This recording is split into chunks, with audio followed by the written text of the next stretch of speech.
Hello students, welcome to series of webinars on Advanced Taxation exam organized by ACCA. I'm your tutor Owais Mirchawala, and in these sessions we will be discussing that how you have to prepare in these last few days of the examination. As you all know that it's only 1 week to the examination, so our primary focus will be on the practice of the past papers. As clear from the name of the session that these sessions are practice to pass. The objective of these sessions is to practice and make sure your chances of passing the exam are increased.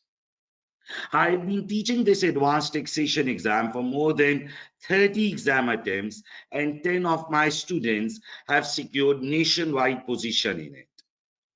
Now the question is that why do students fail in this examination? What is the reason of failure? Before moving towards the detailed analysis of the past papers, first I will discuss the reasons of the failure in this exam, and then we'll move forward with the study approach and we'll go towards the past paper practice. In my analysis, the primary reason of failure in this exam is lack of complete past paper practice. See, what you need to understand is that in advanced taxation exam, the exam kids give you topical past paper practice. And the students only do topical past paper practice and they don't try complete past papers in the exam situation. Now, as you all know that in advanced tax, there are so many small concepts like rollover, holdover relief, gift relief, incorporation relief, car benefit, fuel benefit, so many small concepts. It is a normal complaint of the students that, sir, we forget the concepts. When we go in the exam, we are not able to identify that what relief will apply where. All the things get mixed. So what is the solution to it? So remember, the only solution to it is complete past paper practice. What you have to do is that you have to attempt some complete past papers. Complete past paper means the entire 4 questions in the exam timing. And then you should send it to your tutor for marking and feedback. So the primary reason of failure in advanced taxation exam is lack of practice of complete papers. See, what you need to understand is that you revise corporation taxes and you do a question of corporation tax. That is always easy because you just revise the rules and you attempted the past paper. But the problem arises when you study the complete course, when you study so many concepts, and then you go towards the past paper, and then the things get mixed. So the primary reason of the failure is lack of practice of complete papers, number one. Number two, you people keep on forgetting the rules. So you need some type of summary. You need some type of summary so that you can remember the rules in a better manner. So what we will be doing in this last 1 week, see, this is very essential week. You are just 1 week to the exam and you have to make sure that you prepare in a good manner. What I expect at this point of time is that you all are good on the technical concepts. If in this last week I will be teaching you that what capital gain tax is or what inheritance tax is, that will be a complete waste of time.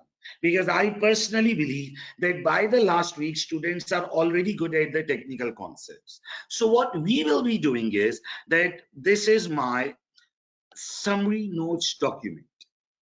This is my summary notes document. And in this document, I have summarized the entire course in 45 pages. All the rules, all the concepts, all the rules.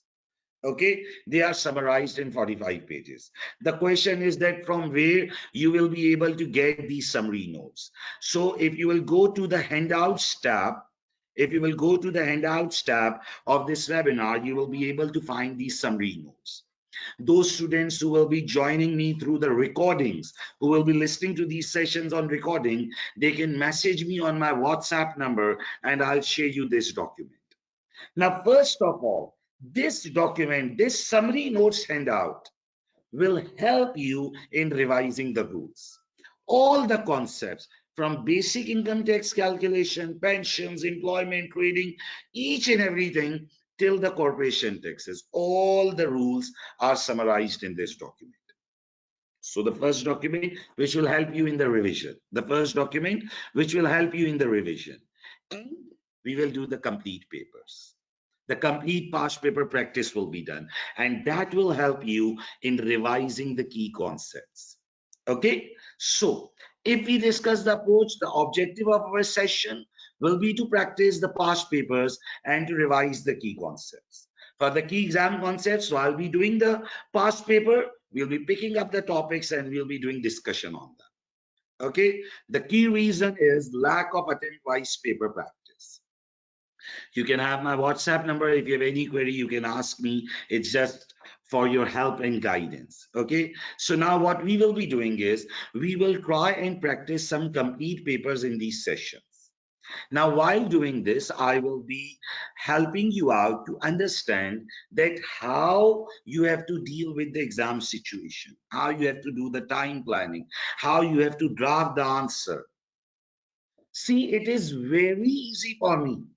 Listen to me, it is very easy for me that I open the examiner answer and I read it with you people. But that is not my approach. That is not my approach. In my approach, I will draft a complete answer with you people. And what I want from you people is that you have to participate with me. You have to, okay, you will say, okay, sir, we'll apply this relief here. We'll use this concept here so that you people get involved in the development of the answer. You can understand that how I pick up the points. While we draft the answer, while we develop the answer, we will use two-way communication. You all will give me an input that, okay, sir, we should write this point here. Okay. Now, since these sessions are only of 12 hours, we don't have unlimited time. We have only 12 hours. And as you all know that it's 1 week to the exam. So what we will do is that in these live sessions, we practice 1 or 2 papers. Then I will give you some more discussion sessions from my old webinar sessions. Okay, like you will get around 3-4 papers practice, and this will give you an insight that how you have to deal with the exam pressure, how you have to deal with multiple topics at the same time. And then the most important thing, you people will have a free facility that you people can attempt one paper as a mock and send me for the marking. I'll give you my personalized feedback that will help you to improve your writing approach, that will help you to identify your errors and so that you can improve in the examination. Okay, so summing up the discussion we have done till here, in these sessions, in these practice to pass sessions organized by ACCA, we will be discussing the complete past paper. Now, which past paper we will be picking first? That will be of March, June 2022. The primary reason of picking this paper is that there's maybe some students who are resitters. So they can identify that what were the errors or what were the mistakes they made in that paper. We'll discuss the complete paper. We'll draft the answer. We'll develop the answer like a student. Okay, you people can ask me your queries that, okay, sir, how you identified this? What was the approach? We'll discuss each and everything in detail. During that, we'll revise the key concepts through the summary notes. Okay, and then I will also give you some past paper discussion sessions which I have conducted in the earlier sessions for your revision. And then I expect from you all that you have to attempt one paper and send me for the marking. Is it clear? Okay, let's start. Now, I hope that most of the students know that how you have to access the ACCA's practice platform. Okay, just giving a brief guideline to the students who don't have any idea. First of all, you'll go to accglobal.com. Then in the students tab, you will click on study support resources. Okay. Now, once the study support resources get opened, you will click on ACCA qualification. Then you will click on Advanced Taxation ATX, and then here is your CBE question practice ACCA practice platform. You will click here. Okay, once you will click here, you will go to the login to the practice platform, launch the external site, which is the CBE practice platform website, and then you will log in through your ACCA credentials. Okay, so I will start my login through this test read system. You will enter your login details and you will be transferred to this screen. Okay, here is the login.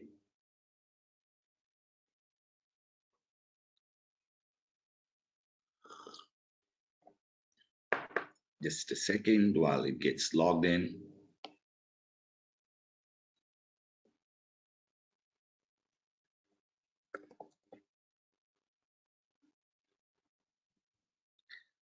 It sometimes take time because maybe many students are practicing on it.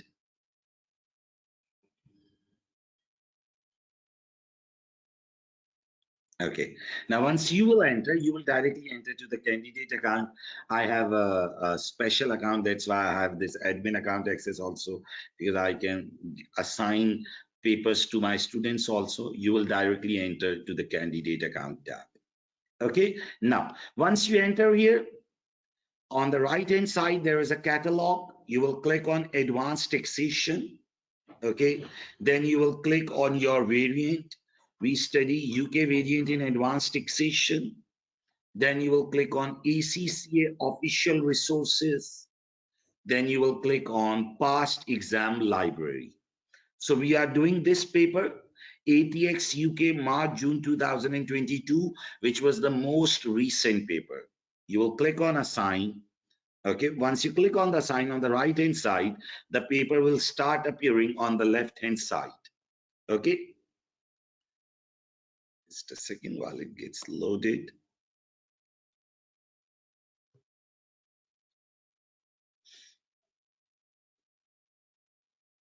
Okay, let me refresh the screen again, because when we assign it on the right hand side, it will start appearing on the left hand side. Maybe some technical glitch. UK ACCA Official Resources, Past Exam Library, sign.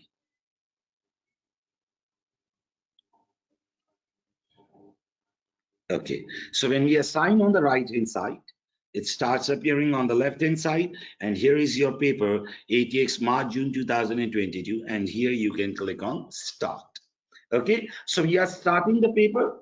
I want you all to concentrate on it.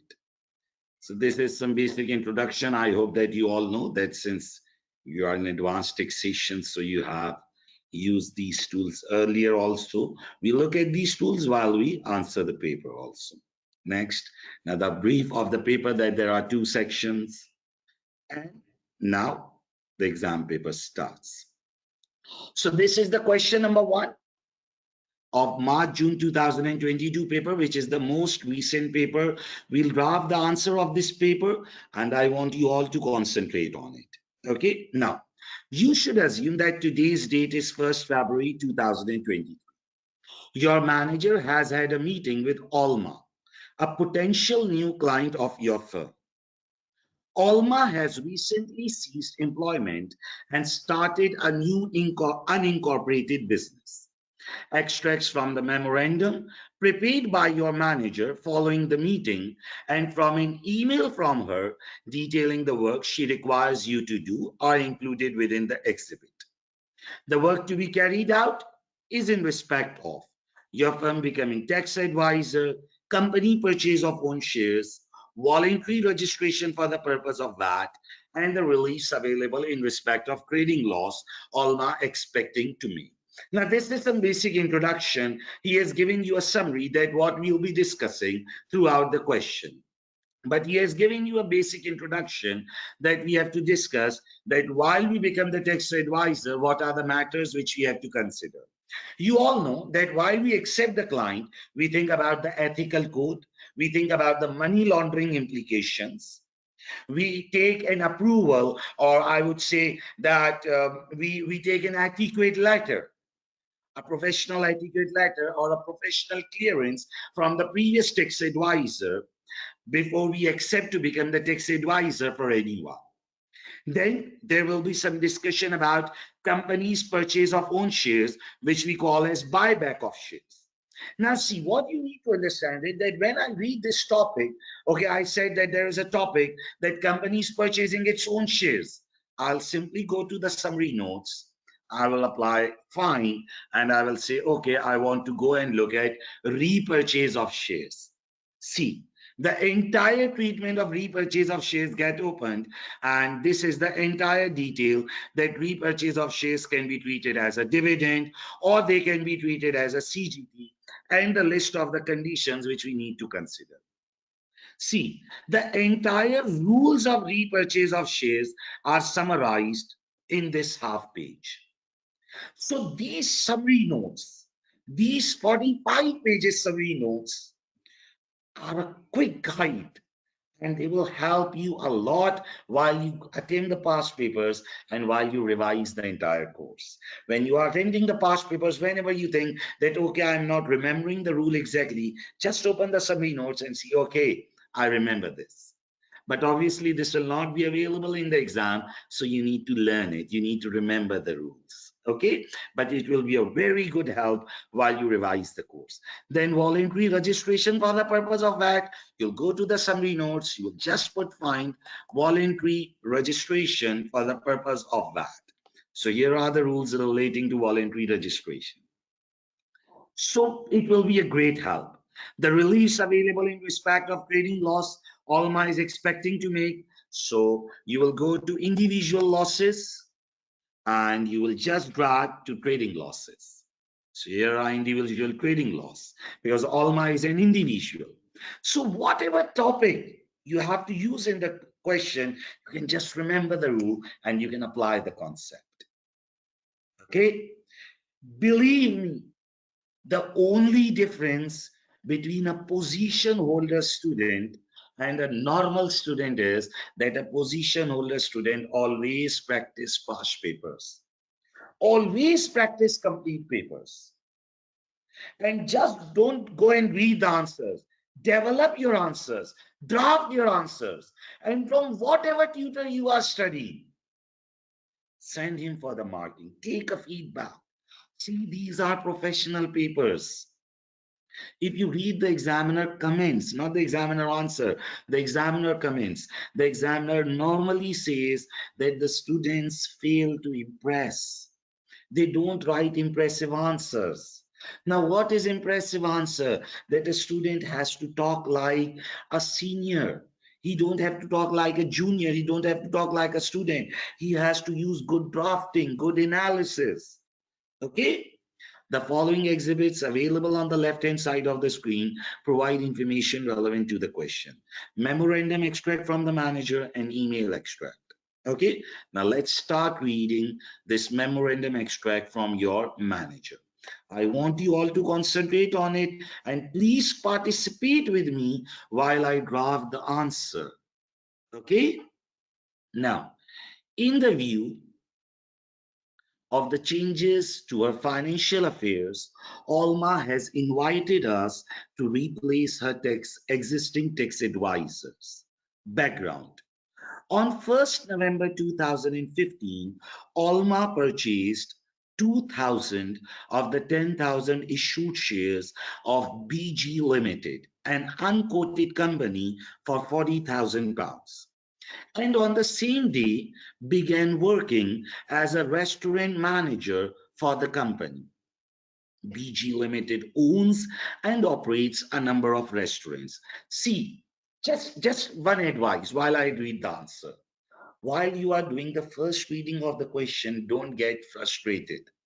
Many students ask me that, sir, should we read the requirement first, or we should read the memorandum first, or the email first? My advice is read the question in sequence. And while you read the question, don't rush. Only advice, don't rush. Read with patience. Believe me, believe me, mark it at this point of time, and after 2 hours, you will say that, sir, this was the easiest question we have attempted ever. All the questions you will do with me, they all will be your easiest questions. Because while I attempt the question, I will not rush. While I read the question, I will not rush. We'll read it with patience and we'll read it carefully. Okay, so on 1st November 15, Alma purchased 2,000 shares of the 10,000 ordinary shares of BG Limited, which represents 20% of the holding, obviously. 2,000 of the 10,000 shares for £40,000, and on the same day began working as a restaurant manager for the company. BG Limited owns and operates a number of restaurants. Alma worked for BG Limited from 1st November 15 until 30th September 2022.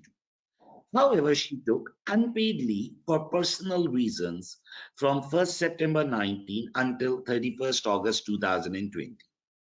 On 30th September 2022, Alma ceased her employment with BG Limited in order to start an unincorporated cafe business.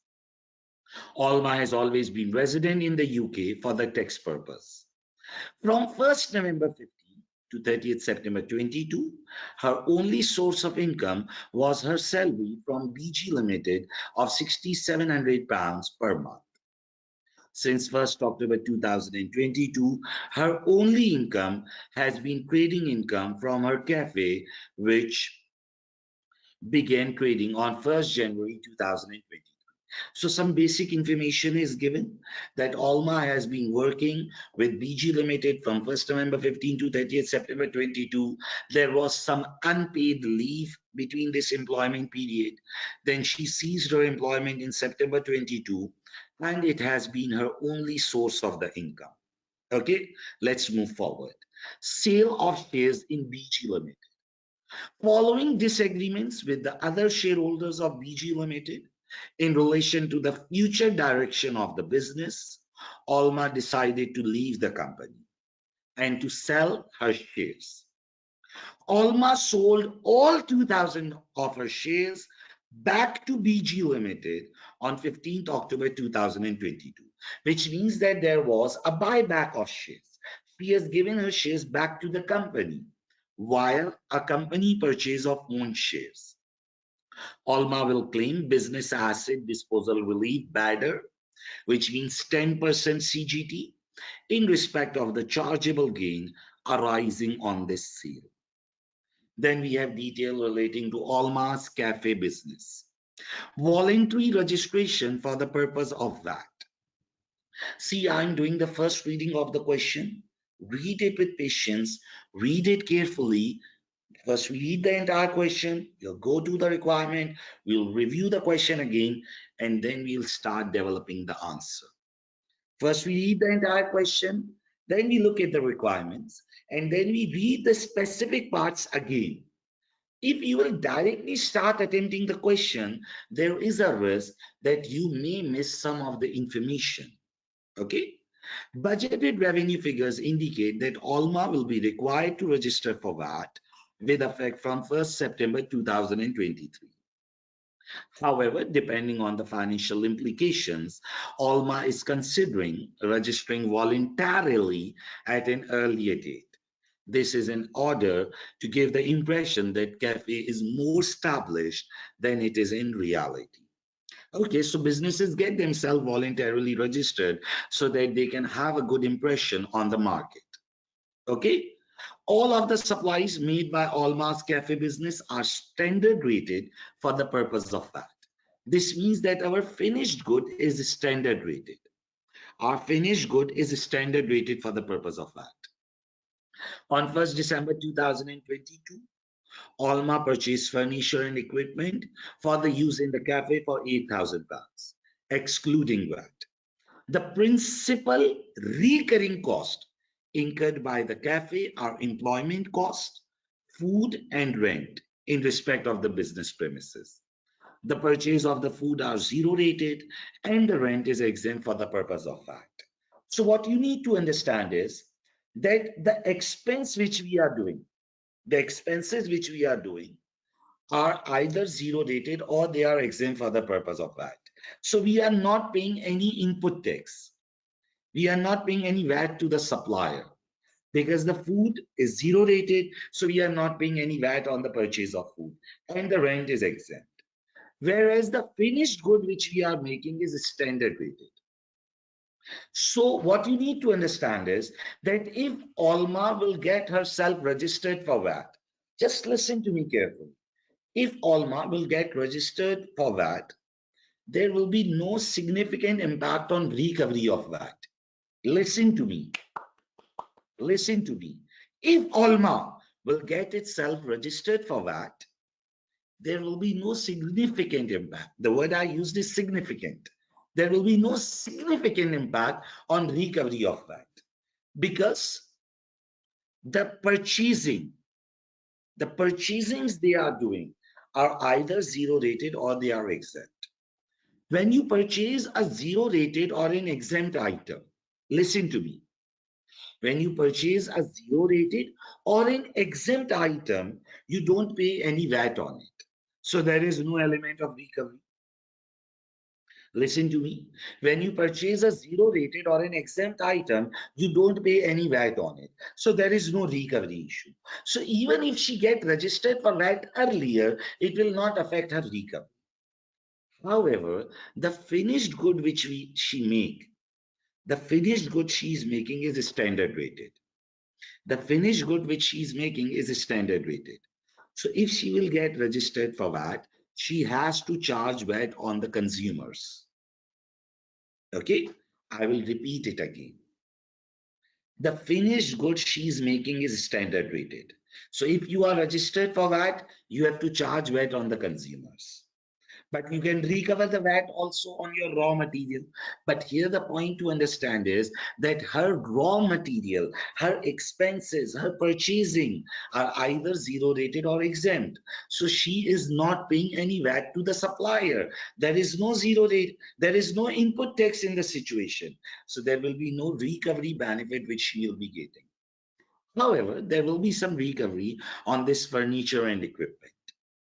While I will draft the answer, we'll look at it in more detail, so don't worry about it. Loss planning. Alma will prepare her first accounts for the 6 months ending 30th June 2023 and then annually to 30th June. She's expected to make a loss in the first 5 months of the trade and requires advice on the reliefs available.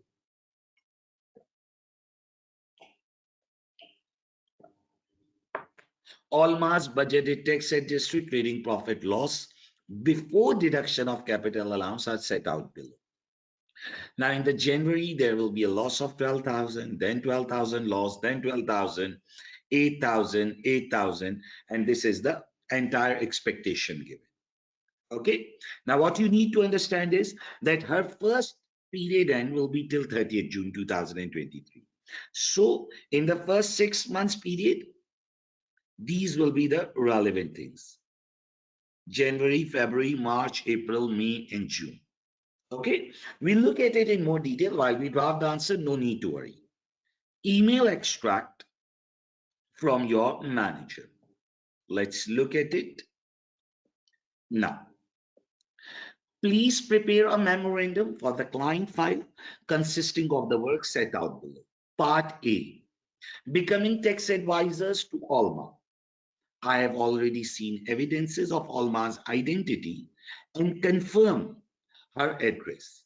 Explain the matters we should consider and any other actions we should take before we agree to replace Alma's existing tax advisor, and state what is meant by the professional behavior in the context of the fundamental principles set out in ACCA's Code of Ethics.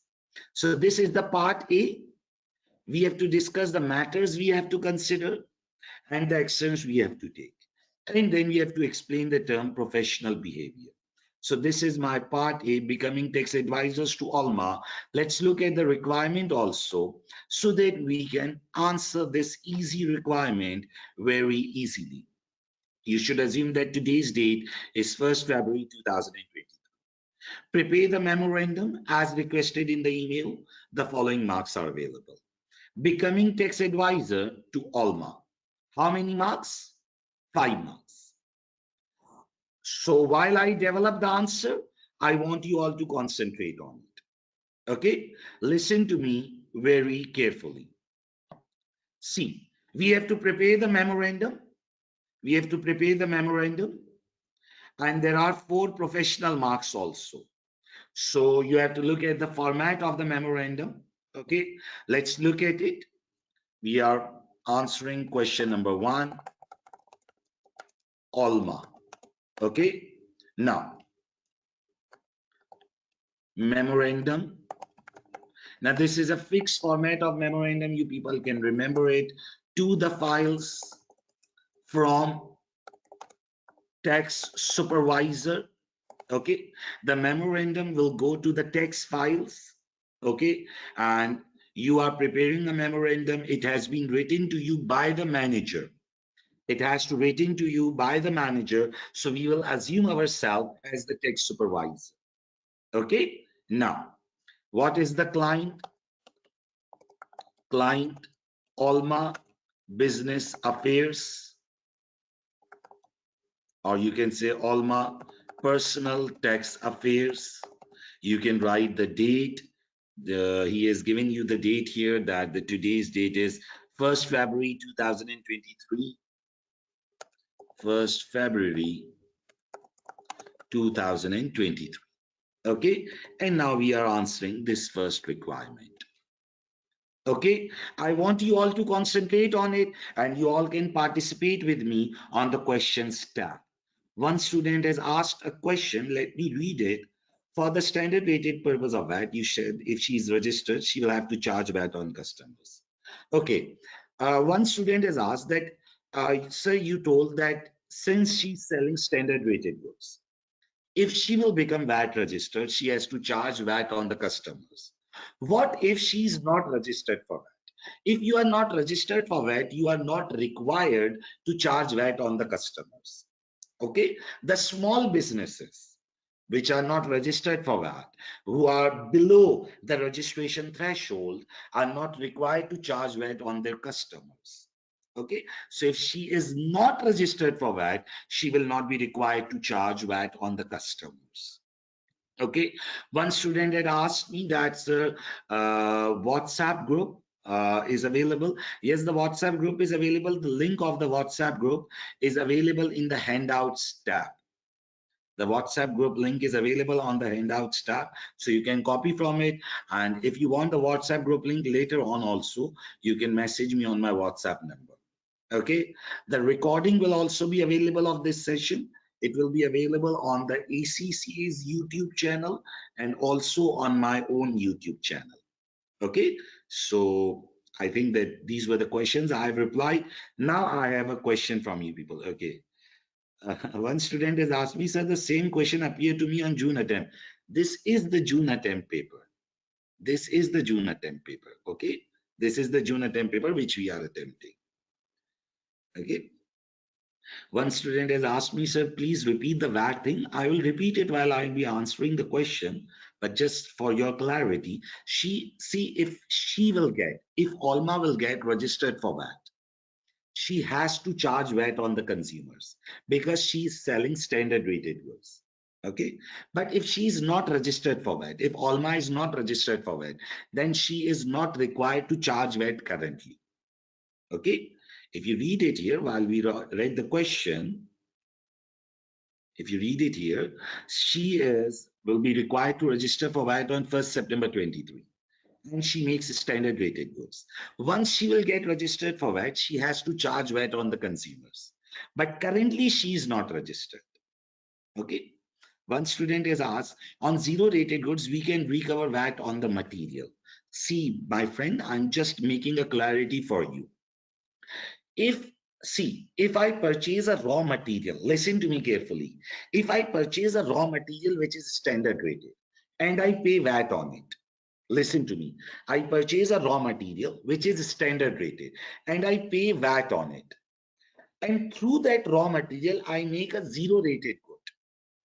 Through that raw material, I make a zero rated good. So if my finished good is zero rated, I can recover the VAT which I paid on the raw material.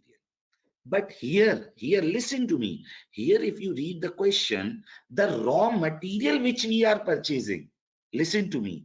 Here in the question, the raw material which we are purchasing is itself zero rated. So when you purchase a zero rated raw material or when you purchase an exempt raw material, you don't pay any VAT on it. I will repeat it again. Listen to me. Normally, when you study your course, we always say that we are purchasing a standard rated raw material. So we pay the VAT on it. But here in this question, read it. The principal recurring cost incurred by the cafe are employment cost, food and rent. The food is zero rated and the rent is exempt. So we are not paying any VAT to the supplier. When I'm not paying any VAT, how can I recover it? When I'm not paying any VAT, how can I recover it? Now in this question, I'm purchasing a zero rated good. I'm purchasing a zero rated good. My business purchases a raw material which is zero rated. But what I make is standard rated. My finished good is standard rated. But the raw material which I'm purchasing is zero rated. So I'm not paying any VAT on the raw material. So there is no point of recovery. My finished good is standard rated. So if I will get registered for VAT, I have to charge VAT on it. Okay. Now one more student has asked question, sir, if she is not the purchase and sale the standard rated, then why register for VAT? She will get compulsorily registered for VAT from 1st September 23. So her compulsory registration will apply anyways. And she is told that she wants to register for VAT voluntarily so that she appears to be a big business. There is no issue in it. There is no manipulation. She's not doing any wrong thing. It's right of everyone to get themselves registered for VAT. So there is no issue in it. Normally businesses do that, they get registered for VAT so that they look more established. It's completely acceptable. Okay. Now, so using the word disguise will be a wrong word. It's completely acceptable to get yourself registered for VAT to give a good impression on the market. And obviously the tax department is also happy with it.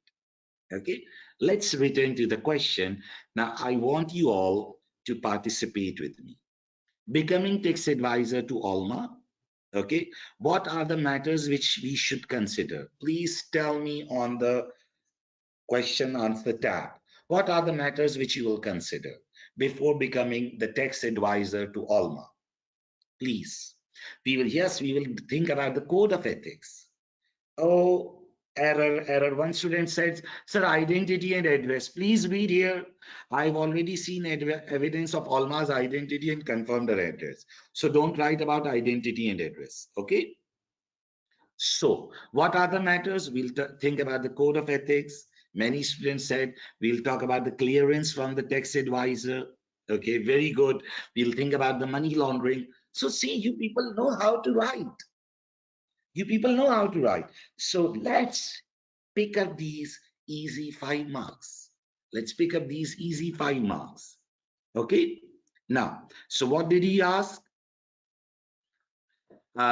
Becoming tax advisors. So first of all, our firm will consider code of ethics before accepting to become tax advisor to Alma. Okay, we have to consider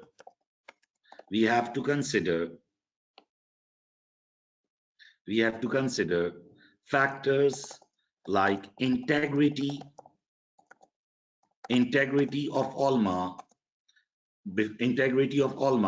and professional competence and due care of our firm before accepting tax engagement of Alma. Okay, so first of all, we will think about the ethical code.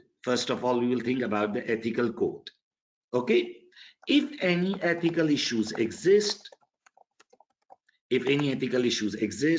then our firm may deny to accept the tax engagement of Alma.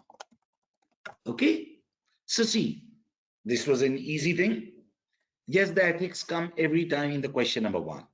What else you will consider? We will also consider about money laundering regulations before accepting to become tax advisor of Alma. her business legitimacy, and sources of funds need to be considered. Okay, so we thought about the ethical code. We said that, okay, if there will be any ethical issue, we'll deny to accept, and we'll also consider about the money laundering regulations. So see, what did he ask? What are the matters we should consider, and any other actions? What will be the actions you will be taking? Okay, our firm will obtain professional clearance from previous tax advisor of Alma. Okay, it need to be considered that whether any ethical issue existed, which led to replacement of tax advisors by Alma. Okay, if previous tax advisor identifies any ethical concern, then our firm may consider rejection of Alma's tax engagement. See, the correspondence with the previous tax advisor, which we referred as the professional clearance. Then what did he ask? The matters, the actions which we should be taking, and what is meant by the term professional behavior, please tell me. Okay, if we are the first tax advisor, then obviously we don't take the clearance.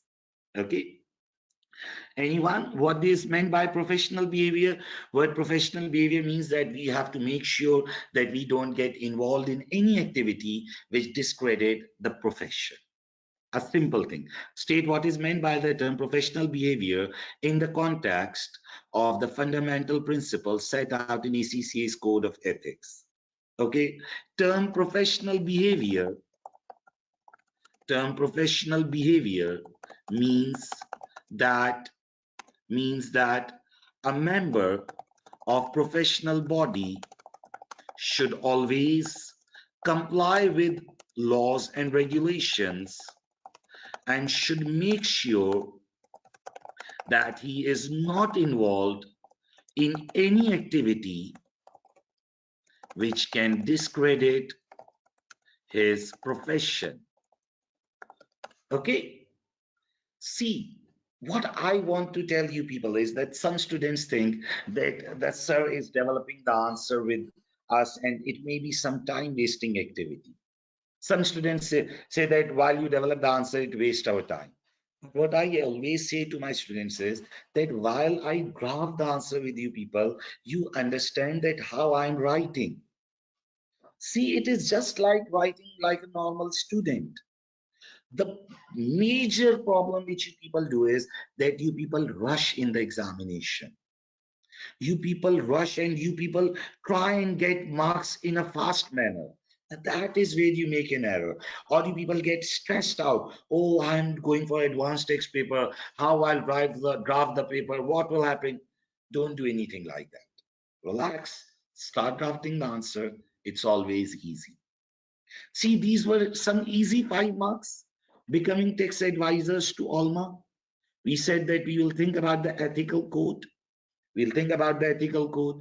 We'll think about the money laundering regulations. We'll think about the professional clearance. Okay, and we explained that what the professional behavior is. Okay. Now, one student has asked me that, sir, how can we access these documents?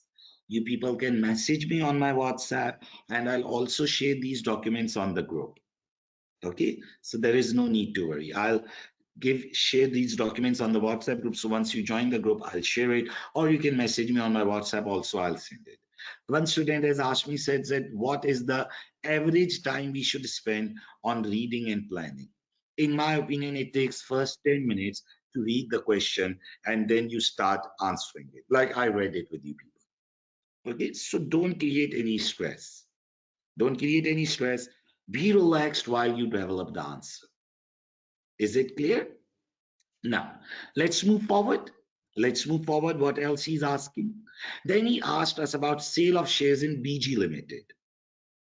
Sale of shares in BG Limited. One more question. It would be good for us to do the question and answer alongside on the test page to gain better. No, it would be better that you first listen to my sessions, these live sessions, then I will guide you at the end that you should do some recorded sessions also. I'll share you people. Those are also my free resources. You can do that. And then you have to do some papers on the software and send me for the marking. Okay, but currently listen on the concept and the approach while I develop the answer, because if you will solve it on the test speech along with me, you will not be able to understand the concept in a better manner. These all documents, these answers which I'm developing, I'll share you the files with you people at the end of the session. Okay, now sale of shares in BG Limited. This sale qualified as a capital disposal such that it gave rise to chargeable gain rather than to taxable income. Now, if you people remember, the repurchase of shares is treated in either of two manners. One is CGT treatment and one is income tax treatment. One is CGT treatment and one is income tax treatment. So he's saying that sale qualifies as the capital disposal.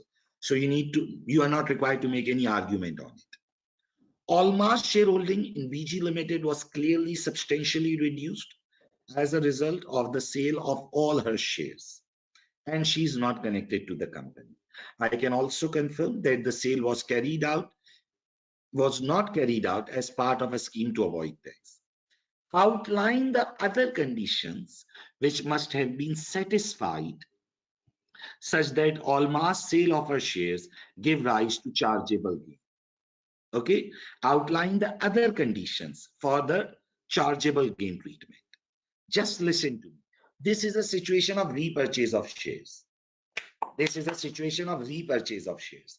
Repurchase of shares is either treated as income tax or it is either treated as CGT.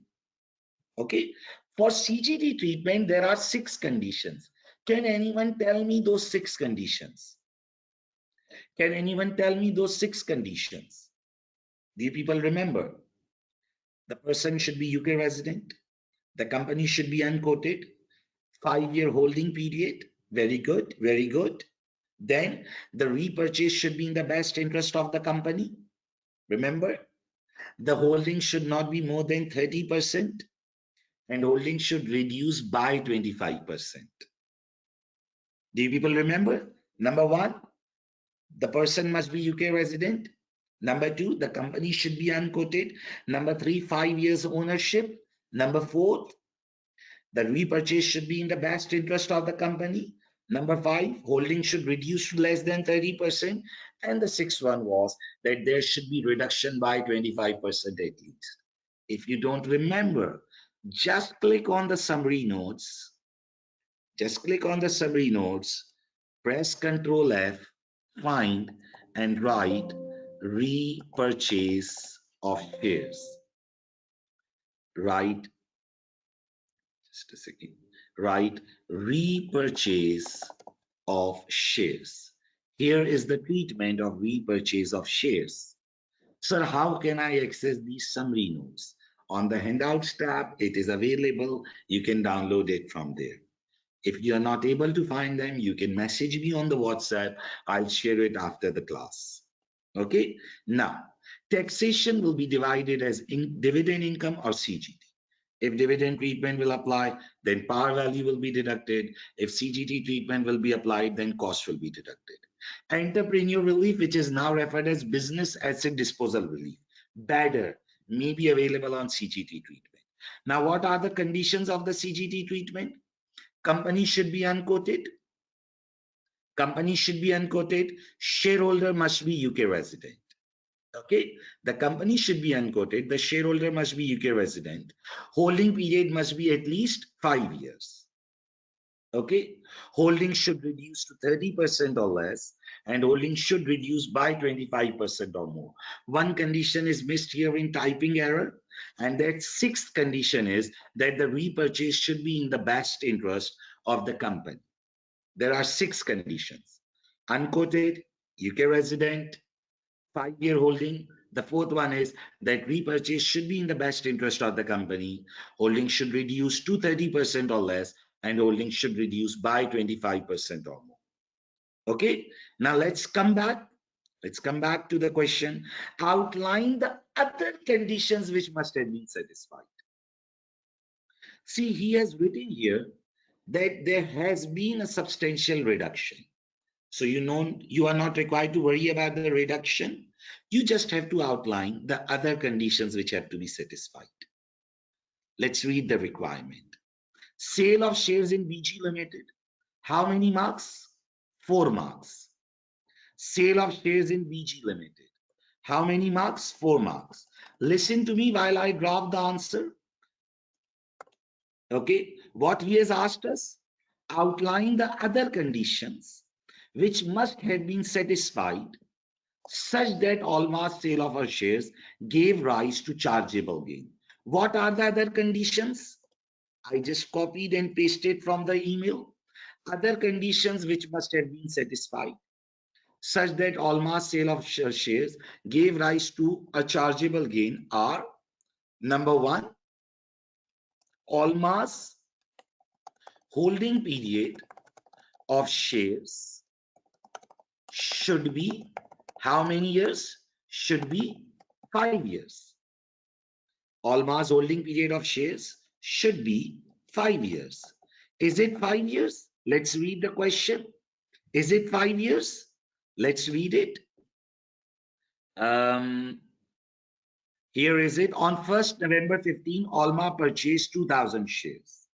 Okay, and the repurchase is on 15th October 2022. So yes, the holding period is 5 years. She purchased shares in November 15 and the buyback is on 15th October 2022. Alma's holding period in BG Limited shares is more than 5 years as she purchased shares on 1st November 2015, if I'm not wrong. Yes. And buyback is on 15th October 22. And buyback is on 15th October 2022. So the holding period should be 5 years at least. Okay. Second, Alma was UK resident at time of buyback. Number two. Number third, BG Limited is an unquoted company. See, it is written here. BG Limited is an unquoted company. Okay. And the fourth one, buyback of shares should be in best interest of the company. Okay, so in case of BG Limited, is it in best interest? So you can read it here, following the disagreements with the other shareholders. So there were some disagreements, there were disputes in the company. So yes, it was in the best interest of the company that Alma should leave the company. Okay, now in case of Alma's buyback of shares, there was disagreement of Alma with other shareholders. Therefore, it can be regarded that repurchase was in best interest of the company. Okay, see, while I developed the answer, believe me, it is so easy.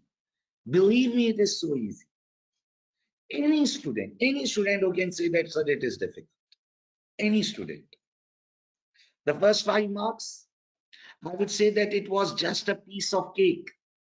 The points which you should consider before accepting to become a tax advisor. Then part B, sale of shares in BG Limited. He said that what are the other conditions which must be satisfied. So You know, you have read it here, the repurchase of shares. Okay. See, what you need to understand is that there must be many students who are attending this webinar and they must be the resetters. They must be the resetters. And they have failed in this exam, which was such an easy paper. Now, why do they fail?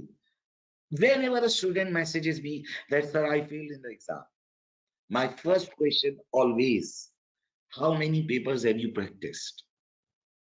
How many complete papers have you practiced? Okay. One student has asked me that, sir, how to identify that buyback is in the best interest of the company? See, this is already written in the book. When you remember the rules, when you study this topic, it is taught that buyback in the best interest of the company includes situation when the shareholder wants to retire, when the shareholder wants to retire, or or when the shareholder is in dispute. These points are already given in the book. Okay, I'm not. One student is saying that, sir, you are criticizing us. This is wrong. No, no, I'm not criticizing those who have failed the exam. The basic purpose is to make you people understand that the paper is very easy. The reason why you people get failed in the exam is that you people don't practice complete papers. Practice complete papers, send to your tutor for the marking. Whoever your tutor is, send him for the marking, take the feedback. And even if you attempt this paper on the practice platform, if you are doing self-study, let's talk about the students who are doing self-study. Even if you are doing self-study, once you attempt this complete paper, you click on the exit. On the practice platform, there is an option of self-marking. When you click on the self-marking, you will get the complete marking scheme. ACCA has made such a beautiful tool for you people. Believe me, it's a mind-blowing tool that you attempt the complete paper, then you go to the self-marking on the catalog page, the first page. You click on the self-marking, you open your paper and you mark it yourself. Okay? Now, let's move forward. Now, okay, now one student has asked that, sir, I usually face difficulty in understanding the requirement. See, I will only give you one answer. What is the solution to it? If you cannot understand the requirement, what is the solution? The only solution is practice complete papers. There is no shortcut. Like you say that, okay, sir, give me some shortcut that I remember that rule and I can always identify the requirement. There is nothing like that. Do complete papers.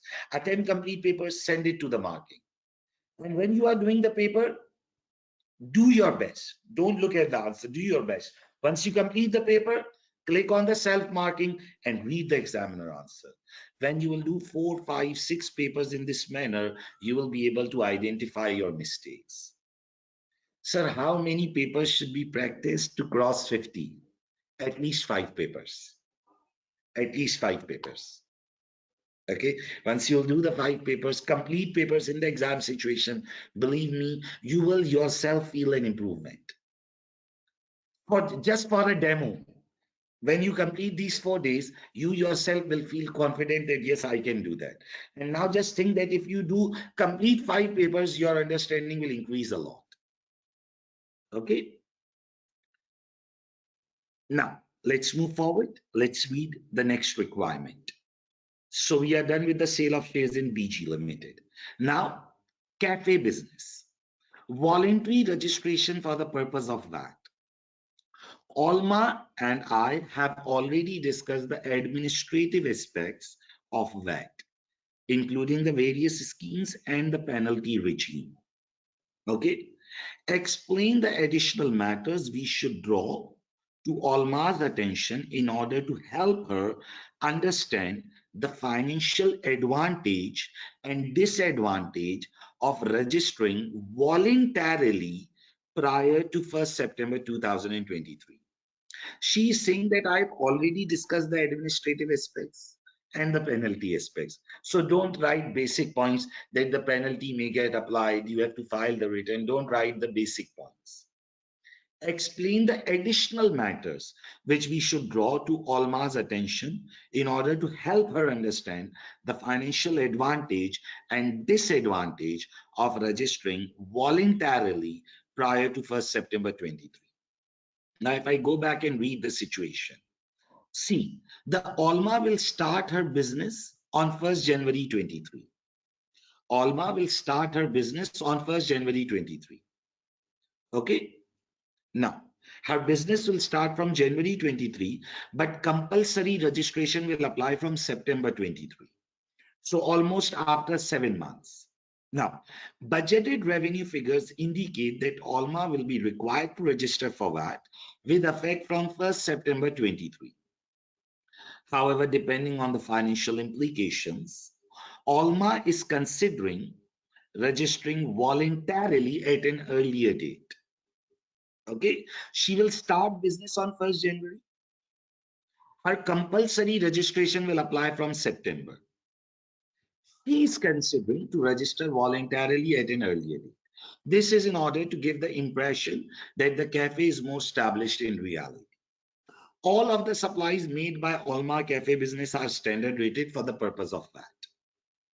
On 1st December 2022, Alma purchased furniture and equipment for use in the cafe for £8,000, excluding VAT. The principal recurring cost incurred by cafe are employment cost, food and rent in respect of the business. The purchase of the food are zero rated and the rent is exempt for the purpose of VAT. Now what he's asking here, that what are the additional financial implications she need to consider. Additional matters which she need to consider the financial advantage or disadvantage if she registers prior to 1st September 23. How many marks to this requirement? 8 marks. How many require marks? 8 marks. Let's look at it, and then I want you all to participate and give me some feedback also. Okay. Cafe business, voluntary business registration for the purpose of that. Okay. Just a second. Now, I want you all to participate and give me some points that if she registers for the purpose of VAT earlier, okay, if she registers for the VAT earlier prior to 1st September 23, what are the financial advantage or disadvantages which can apply? Anyone, please tell me some points on the question tab.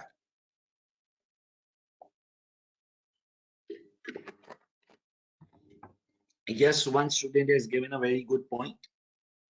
Her finished goods will get expensive.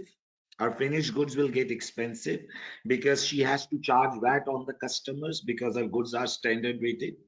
See, one student has written admin burden. You should not write admin burden because it is written that I've already discussed the administrative aspect. So don't write about the admin burden. Okay. Let me read all the students' point. Okay. Admin burden, you will not write. Cash flow challenges. How there will be cash flow challenges? We don't pay any input VAT to the supplier. So why you are saying if we are making any credit sale, then cash flow challenges may apply. But normally on the cafes, there are no credit sale. One student has written may give an impression for more sustainable business. No, you shouldn't be writing here because it is talking about financial aspects only. So good impression will not be a financial aspect. Okay. She has to charge output VAT. Very good. It's right. It's right. Voluntary registration, she will be able to recover input VAT on the services incurred 6 months prior to registration. That will also apply in case of compulsory registration. She will easily recover her VAT paid. You need to explain it because normally she's purchasing zero rated and exempt items. So she's not paying any VAT. So on what items you are saying about VAT recovery? One student has identified it correctly. There will be recovery of VAT on the plant and machinery which she has purchased. Yes. Okay, just a second. It's done. Okay. I'm reading all the students' input and then I'll grab the answer. Non-competitive prices, you need to explain that if she will get registered, she has to charge higher price. She won't have chance of forgetting to register once she has read. See, the student, I I would highlight it here very clearly. You said that she won't have a chance of forgetting to register. See, he has already stated here that they've already discussed the penalty issues. So don't write it about this, that she may forget about registering, because they've already discussed the administrative and penalty regime. The product may become expensive, yes, already identified. Her business is new and she needs to attract customers initially. See, this is not the financial aspect.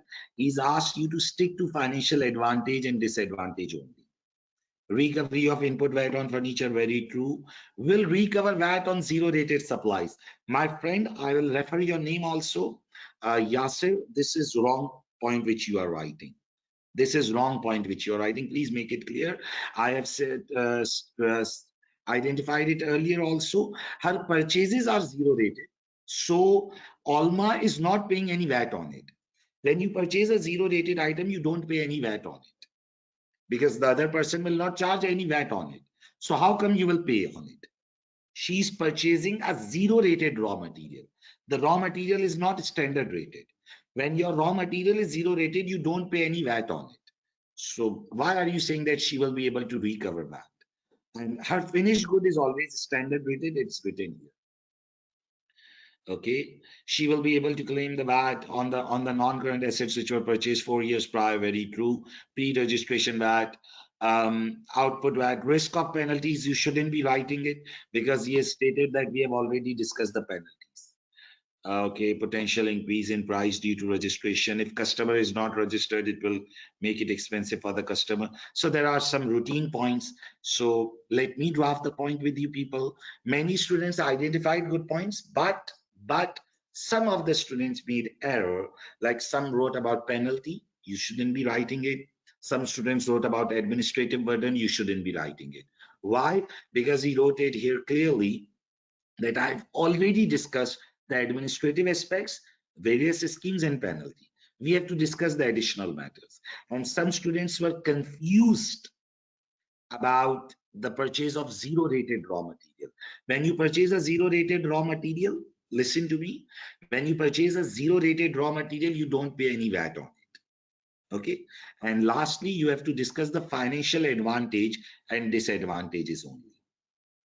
Okay. So let's discuss it. If Alma will get herself voluntarily registered for VAT, then voluntarily registered for VAT before 1st September 2023, if I'm not wrong. Yes, before, because on 1st September 23, she has to get itself compulsory registered. Before 1st September 2023, then she will be able to recover her input tax. She will be able to recover her input tax prior to this date.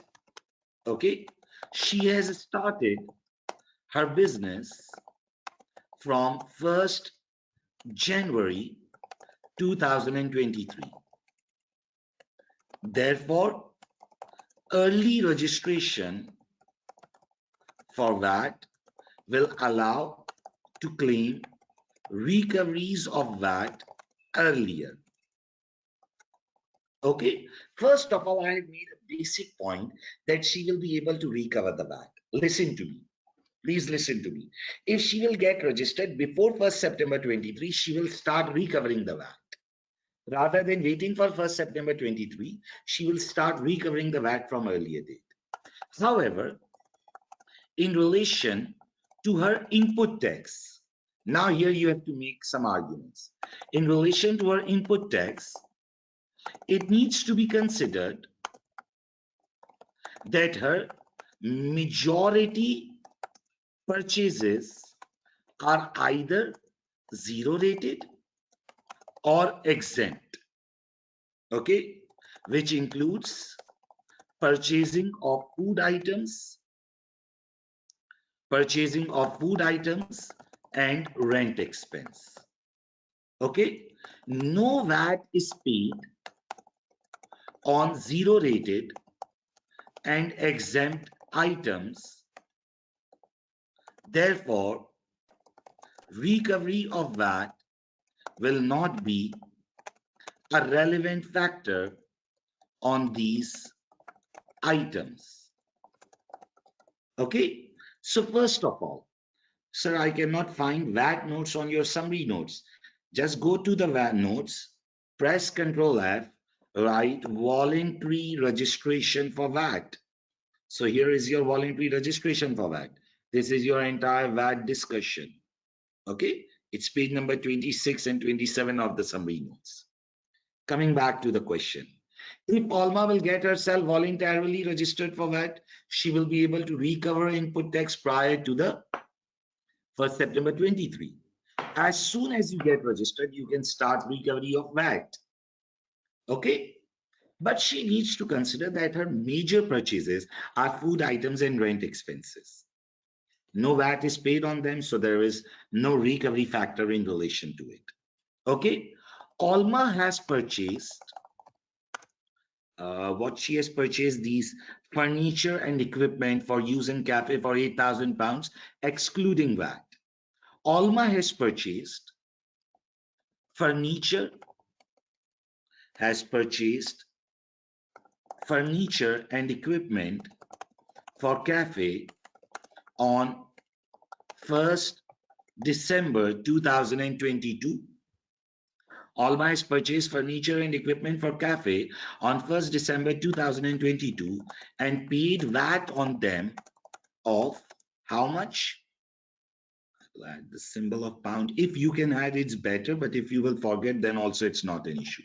Of 8,000 pounds into 20% is equal to 1,600 pounds. Alma has purchased furniture and equipment for cafe on 1st December 2022 and paid VAT on them of 1,600 pounds. If she will get registered for VAT earlier,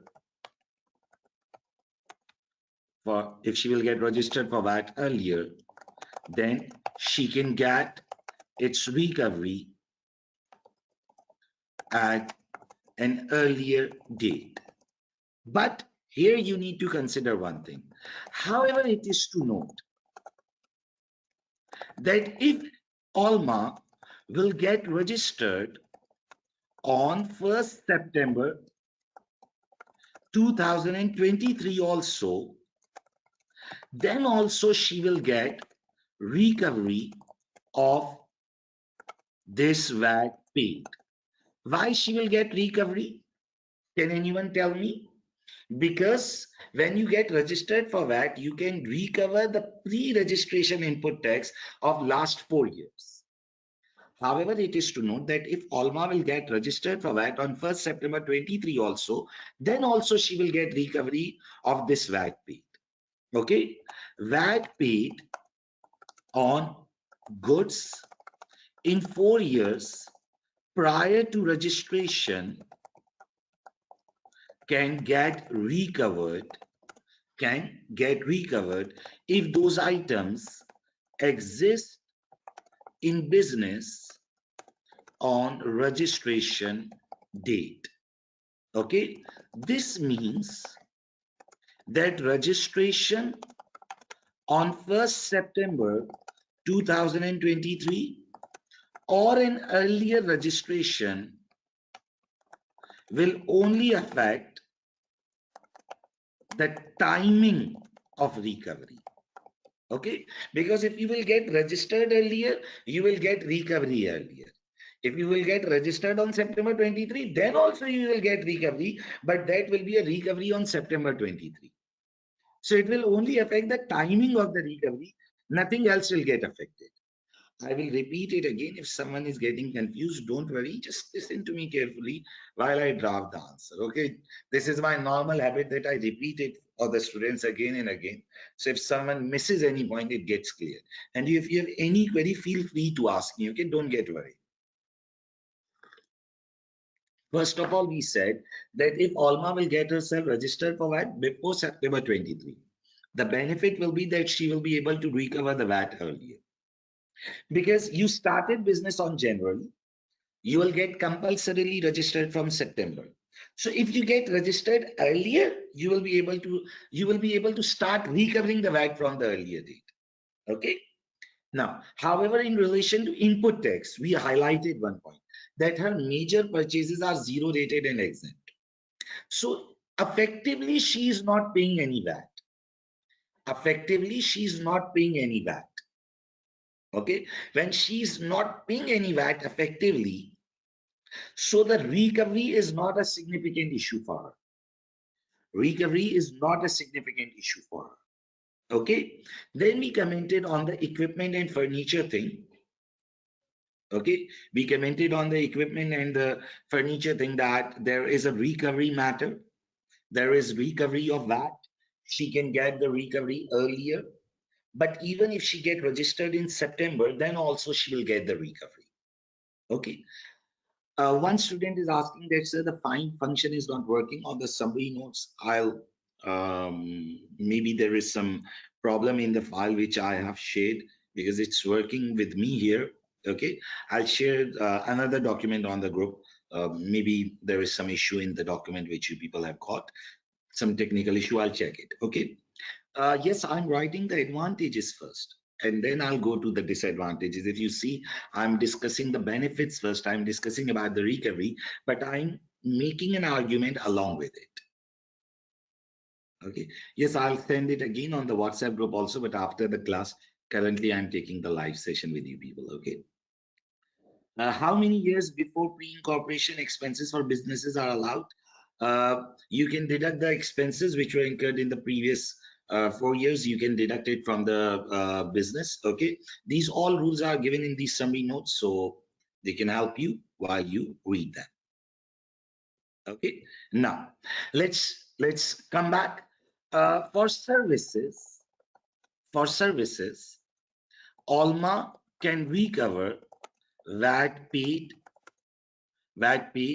on services in 6 months prior to registration. Okay, for services, Alma can recover VAT paid on services in 6 months prior to registration. If Alma will register on 1st September 2023, then recovery of VAT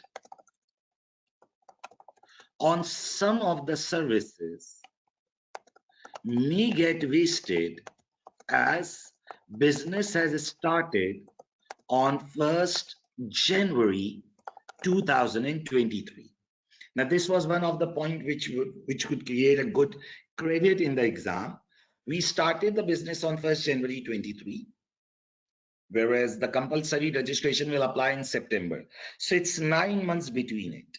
So if you will register in September 23, you can recover the VAT of previous 6 months. So there can be a wastage of 3 months period. There can be a wastage of 3 months period.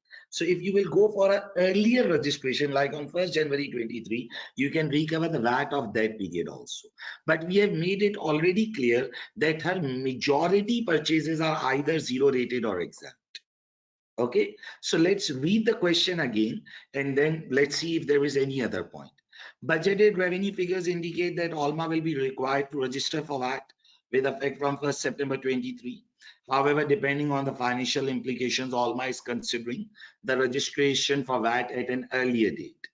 Okay, this is in order to give impression that cafe is more established. All of the supplies made by Alma's cafe business are standard rated for the purpose of VAT. On 1st December, there is purchase of furniture and equipment. Our principal costs are employment, food, and rent. So what I believe is that we have commented on the recovery of VAT. We have commented on the major expenses she is doing. Okay, we have commented on the furniture and equipment thing. And we have commented on the services element that some period recovery may get affected if she registered on 1st September 23. Are you people getting it? Please tell me on the question box. Are you people understanding it? Okay. Now, disadvantage which Alma can face of earlier registration is that if her customers are not registered for VAT, then earlier registration will make her goods, will make her cafe uh, goods expensive for consumers. Okay, disadvantage which Alma can face of earlier registration is that if her customers are not registered for VAT, then earlier registration will make her goods expensive for customers. Why? Okay, Alma's cafe products are standard rated, and as soon as she get registered for VAT, she has to charge VAT on sale. Okay, this will make her goods expensive for customers who are not registered for VAT. Normally, consumers visit cafes and they are not registered for VAT. You all know that consumers cannot get registered for VAT. So the primary problem, the primary disadvantage which she will face is that her goods will get expensive for the customers. Are you getting it? Okay, normally the people who visit to the cafe are the consumers, but we have made it clear that it will get expensive for those who are not registered for VAT. Obviously, if the customer is registered for VAT, he can file a recovery. So if you look at it, if you look at the answer, this was an easy 8 marks requirement. How many marks I have done till now? 5 plus 4, 9 plus 8, 17 marks. Believe me, not a single mark in my entire answer is difficult till here. Not a single mark. Not a single mark I would say that it was difficult and you people may not be able to do it. Becoming tax advisor, easy 5 marks. You discuss the 5 points. Then sale of BG limited shares, easy 4 marks. Then cafe business voluntary registration for VAT. Okay, I hope you people are getting it. One student said that, sir, can I attempt the part C first? See, currently your paper is on practice platform. So even if you attempt part C, you can press enter and you can solve it in the sequence. When there are professional marks involved in the paper, you need to make sure that you attempt in sequence. Okay, now it is not about writing the answer that things you cannot change the sequence. Now, since the paper is computer based, you can simply press enter and move it down. Okay. One student is asking, sir, how did you know that food is a zero rated item? It was written in the question. The purchase of food are zero rated. Here it was written. The purchase of food are zero rated. Yes, it is better to write in sequence, otherwise you will lose professional marks. That is what I'm saying to the student who asked me the question, that if you want to attempt the part 1 first, you can press enter and you can move it below. Okay. Now it's not like the paper and pen exam that you cannot change the sequence. You can, once you attempt the entire answer, you can make it in the sequence. Okay. Are you people getting it?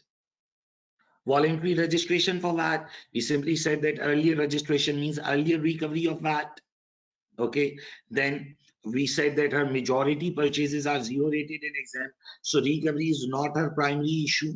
Then we commented on the equipment thing. Then we commented about the services. And then we commented on disadvantage. Please give me a feedback. Are you people understanding the things? Okay. Yes, the staff cost can create VAT implication. So I have written here that yes, it will create earlier recovery. Okay. I have written it that earlier registration means earlier recovery. Is it clear? Okay. Now coming back to the question, the last requirement, which is loss planning, cafe business, loss planning. How many marks? 14 marks. the main crux of this question. Sir, for marks for each question on average, how many points should we write? Normally, you can assume that there will be 1 mark for each point. But when the point is detailed, like if you read this answer, you can say that these points were involve more analysis. So they can be like 2 marks worth. Okay. Fazal is asking, Fazal, you asked earlier also, I'm repeating it again for you. The examiner has clearly stated that the food items they are purchasing are zero rated. And then here it is written that all of the supplies made by Hallmark Cafe business are standard rated. So when the question itself tells that this is zero rated, this is standard rated, so you are not required to question it. Okay. Sir, please can you give the marking scheme of your answer for VAT part? See, I told it for the earlier also. Normally, there is 1 mark for each point. Like you can say 1 mark, you can say 1 mark. But when you write a detailed point, when you analyze it, when you go in detail, you can expect that it will be worth 2 marks. Okay, you can expect greater marks for it. Okay. Is it clear? Like you can say that one, you can then say that 1 mark for it, then you can say that on this you can get 2, 3 marks. Then you can say that this was a basic point, you can expect 1 mark for it. Then you commented on the disadvantage, which was more detailed, so you can expect 2, 3 marks.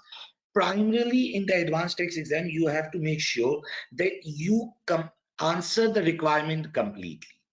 It is not like advanced audit that there are very fixed specific marks for like audit risk, business risk. I mean, there are not fixed specific marks in advanced tax.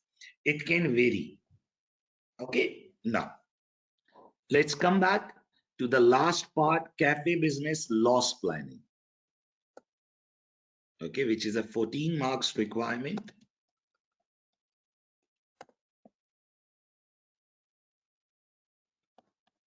Okay, so before we start this requirement, what I expect is that you people must all must have got tired because we have been continuously discussing it since last 1.5 hours. So let's take a break of 15 minutes and then we'll resume. Okay, let's take a break of 15 minutes and then we'll resume. Okay, then we'll discuss this big part which is of 14 marks. Get fresh air, do some walking, and then come back. Okay.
Hello students, so we are resuming back.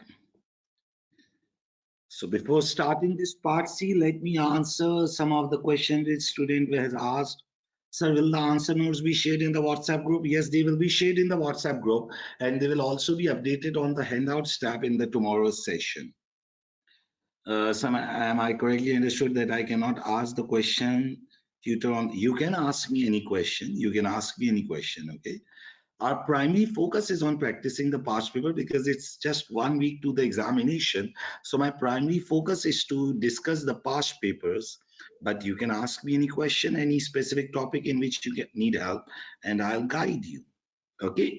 So is everyone back?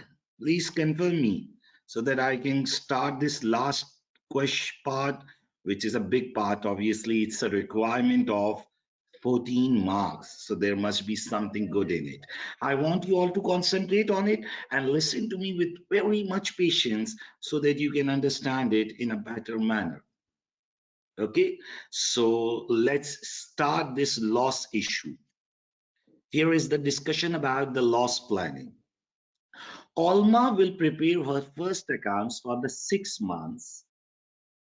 Okay, one student is saying that I wasn't clear how to answer it in the June exam. Believe me, it is a very easy part. Just listen to me and you'll love the way I develop the answer of this part. Okay, just listen to me carefully. Alma will prepare her first accounts for the 6 months ending 30th June 2023 and then annually to 30th June. She is expecting to make a loss in the first 5 months of the trade and requires advice on the reliefs available. Alma's budgeted tax-adjusted trading profit loss figures before the deduction of capital allowance are set out below. Now, these are her monthly profit and losses. Okay, as stated in the question, it is written that she will prepare her first set of accounts till 6 months ending 30th June 2023. Okay, now this is her first 6 months data: January, February, March, April, May, and June. This is her first 6 months data. Okay, now this is the only detail given in the memorandum. Now let's read the loss planning. Calculate the Alma's tax adjusted trading loss for the tax year 2022-23. The first thing he has asked us is to calculate the loss for the tax year 22-23. I want you all to listen to me very carefully. Believe me, it's a very easy part. Okay, so we have to calculate the Alma's tax adjusted trading loss for the tax year 22-23. First of all, see, before going for the tax year, first we have to determine the accounting year profit and loss. Tax year is something different and accounting year is something different. See, Alma will start to trade on 1st January 23. Her first set of accounts is for 6 months ending 30th June 23. So before applying the basis period, because she has started the business, first we will calculate her profit and loss for the first 6 months. Listen to me. Trading profit slash loss of Alma for 6 months ending 30th June 2023 will be. See, listen to me. First of all, we will calculate her 6 months trading profit loss figure. Okay. Now, in January 2023, then February 2023. Now, these are the 6 months. Here is the data given. See, I'm not doing anything new. Here is the data given. In January, there is a loss of 12,000. In February, there is a loss. In March, there is a loss. In April, there is a loss. In May, there is a loss. And in June, there is a profit. So first calculate the accounting profit and loss figure. Okay. So January 23, February 23, March 2023, April 2023, May 2023, and June 2023. What are the profit and losses given? 12,000 in the first 3 months, then 8,000 in the next 2 months, and in June there is a profit. The first accounting period is till 30th June. Okay. So 12,000. It is better if you can add the sign of the pound, but if you cannot add due to time restriction, there is no issue in it. 12,000. Then in February, there is 12,000. Then in March, there is 12,000. How I'm adding the pound sign again? First, I added it from the symbol cell, and then I have copied it by Control C. Now, every time I write, I just press Control V. You can write GBP also. Then in April, there is 8,000 loss. Then in May, there is a loss of 8,000. And in June, there is a profit of 2,000. Okay, so if you look at it here, I've just picked it up from the question. Here it was written that it is before deduction of capital allowance. Here it was written that it was before deduction of capital allowance. So there must be some issue of capital allowance. So here it is written that she has purchased the furniture and equipment for use in the cafe for 8,000 pounds. So obviously, this is the only purchase of the business and it will be covered through annual investment allowance AIA. Okay, so you can claim capital allowance. When I will press tab at the last cell, it will create a new row. Capital allowance, 8,000 pounds. Okay, capital allowance is on equipment and furniture purchased for business. So obviously it will be covered through the annual investment allowance.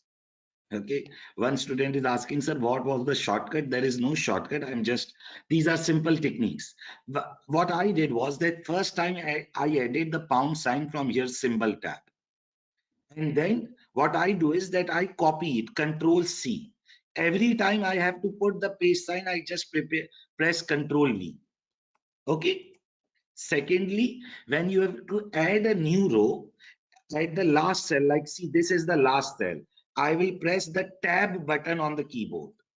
The new row will get added. Okay. Now, trading profit slash loss. So for the 6 months, the trading profit slash loss will be 12,000 into 3, 12, 12, 12 plus 12 plus 12, and then 8, 8, and then minus 2 is the profit and 8,000 is the capital allowance. So your trading profit and loss is 58,000 pounds. Trading loss for the period ending, for the 6 months period ending 30th June 2023. Is it clear?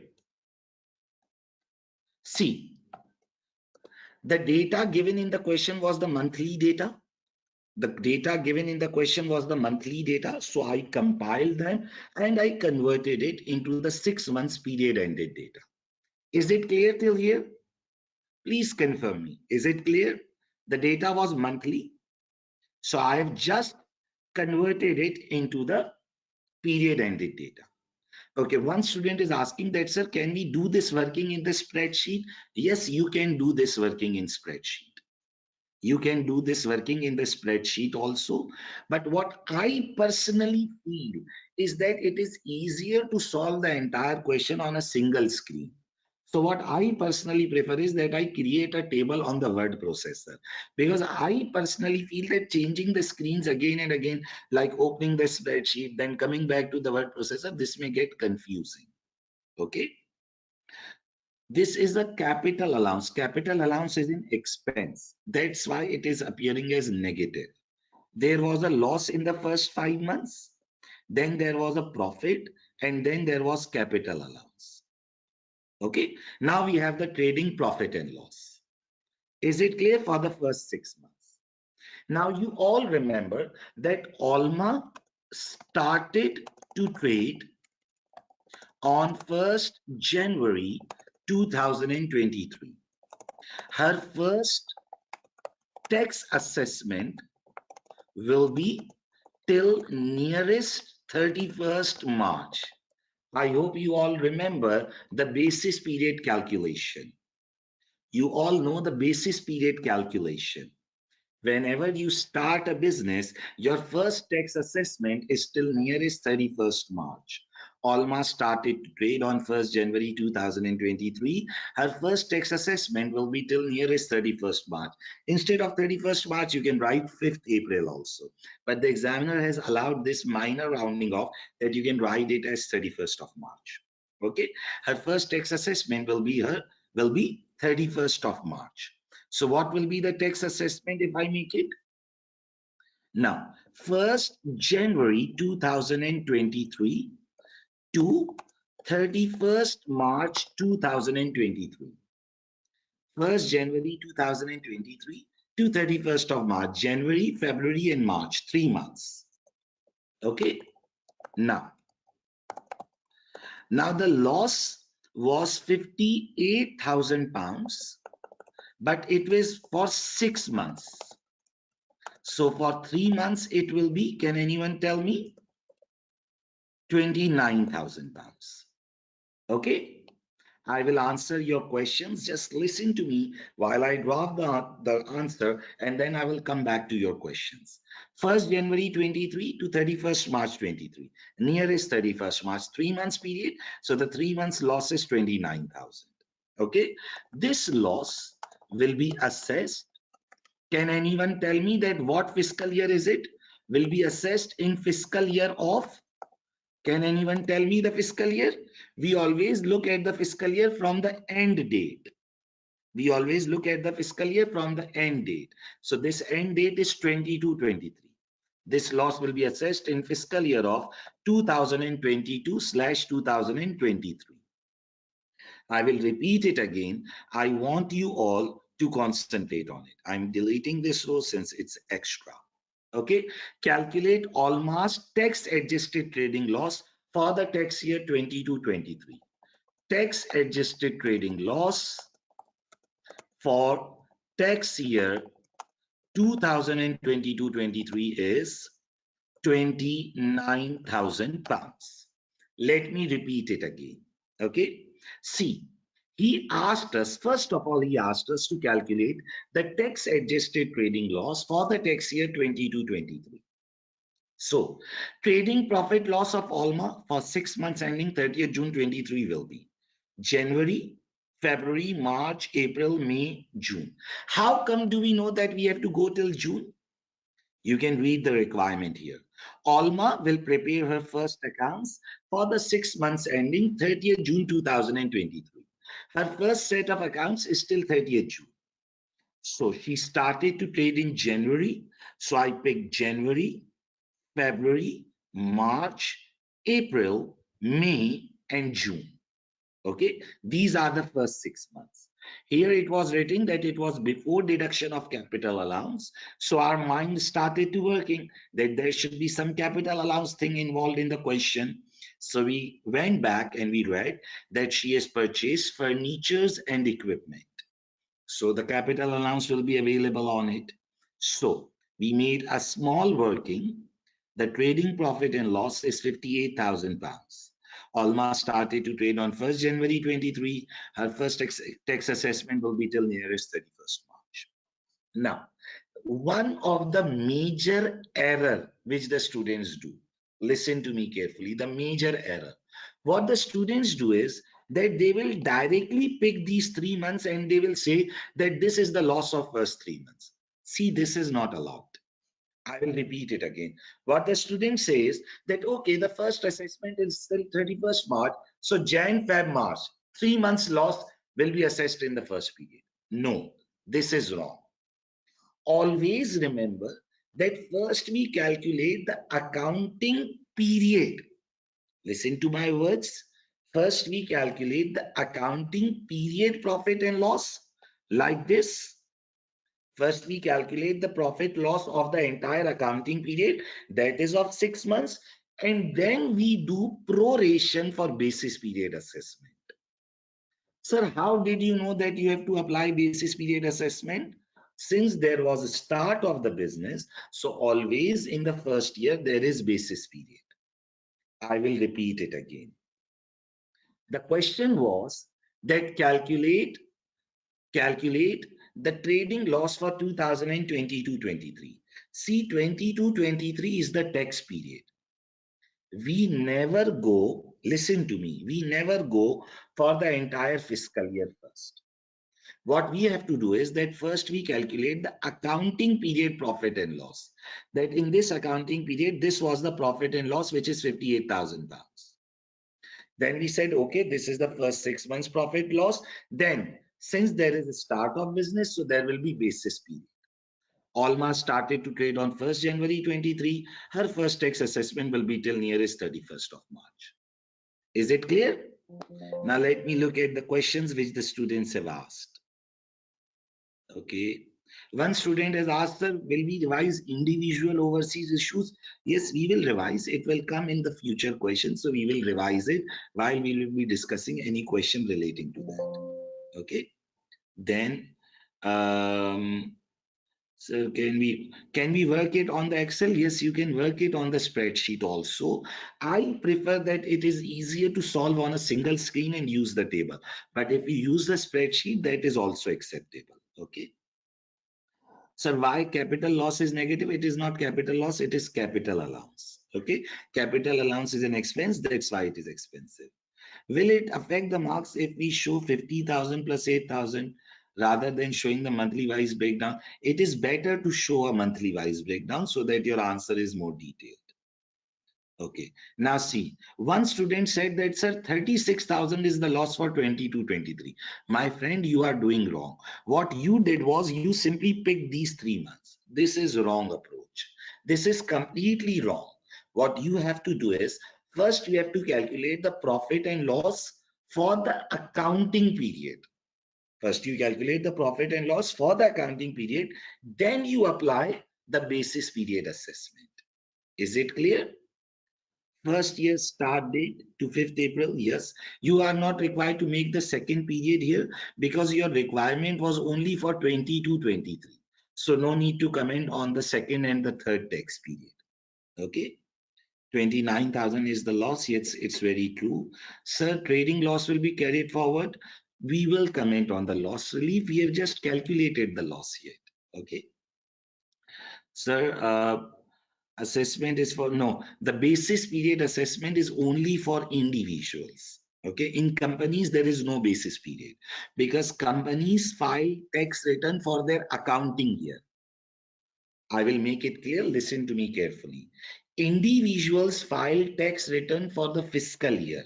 That's why they have to apply this basis period. They have to align it to the fiscal year. Companies file their return for the accounting year. Companies are not required to look at the fiscal year. That's why there is no basis period in the companies. This basis period, this 31st of March statement is only in individuals. Okay. Is it clear? Anyone else? Anyone has any query? Please tell me if there is any query before I move forward. Anyone? I try my best to answer all of your queries while I look at the question tab, but if someone has any query left, please feel free to ask. Shall we move forward? Everyone, please be active. Okay, now, so calculate the tax adjusted trading loss for the tax year 22-23. So this is the tax adjusted trading loss for 22-23. Now, let's come back. What else he's asking? Explain with supporting calculation how her trading loss could be offset against Alma's income and or chargeable gains on the assumption that she does not wish to carry the trading loss forward. So explain with supporting calculation how she can relieve this loss. Okay, what we have to do is we have to explain with supporting calculation how the trading loss can be offset. Can anyone tell me how she can relieve this trading loss? Can anyone tell me? Please, you people are not responding on the question tab. Is it not working?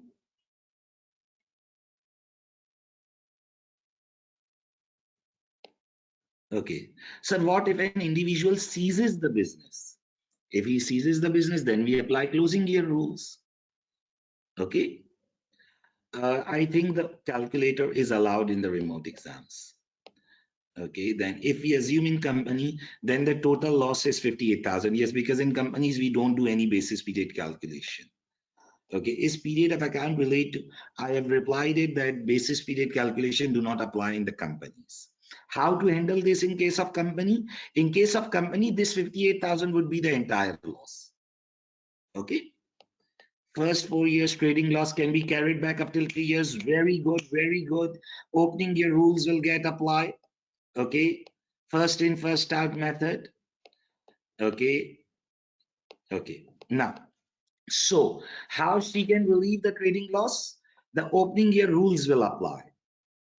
So explain with supporting calculation how the trading loss could be offset against the Alma's income and or chargeable gain on the assumption she does not wish to carry the trading loss forward. First, I will explain it and then I will go for the supporting calculation. Alma can claim loss relief on this trading loss in either of following two ways. Okay, number one is offset.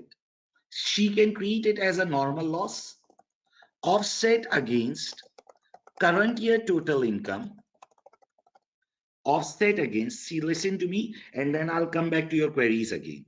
Offset against current year total income, and then offset against last 12 months total income, offset against current year total income, and then offset against last 12 months total income. Since the sequence is not necessary, so she can and or she can directly go back to the last 12 months also. Offset against current year total income and or then offset against last 12 months total income. Okay. She can also offset capital gains once she has relieved loss against total income of that year. The first option is that she can treat it as a normal loss, offset against current year total income and or offset against last 12 months total income. She can also offset capital gains once she has relieved loss against total income of that year.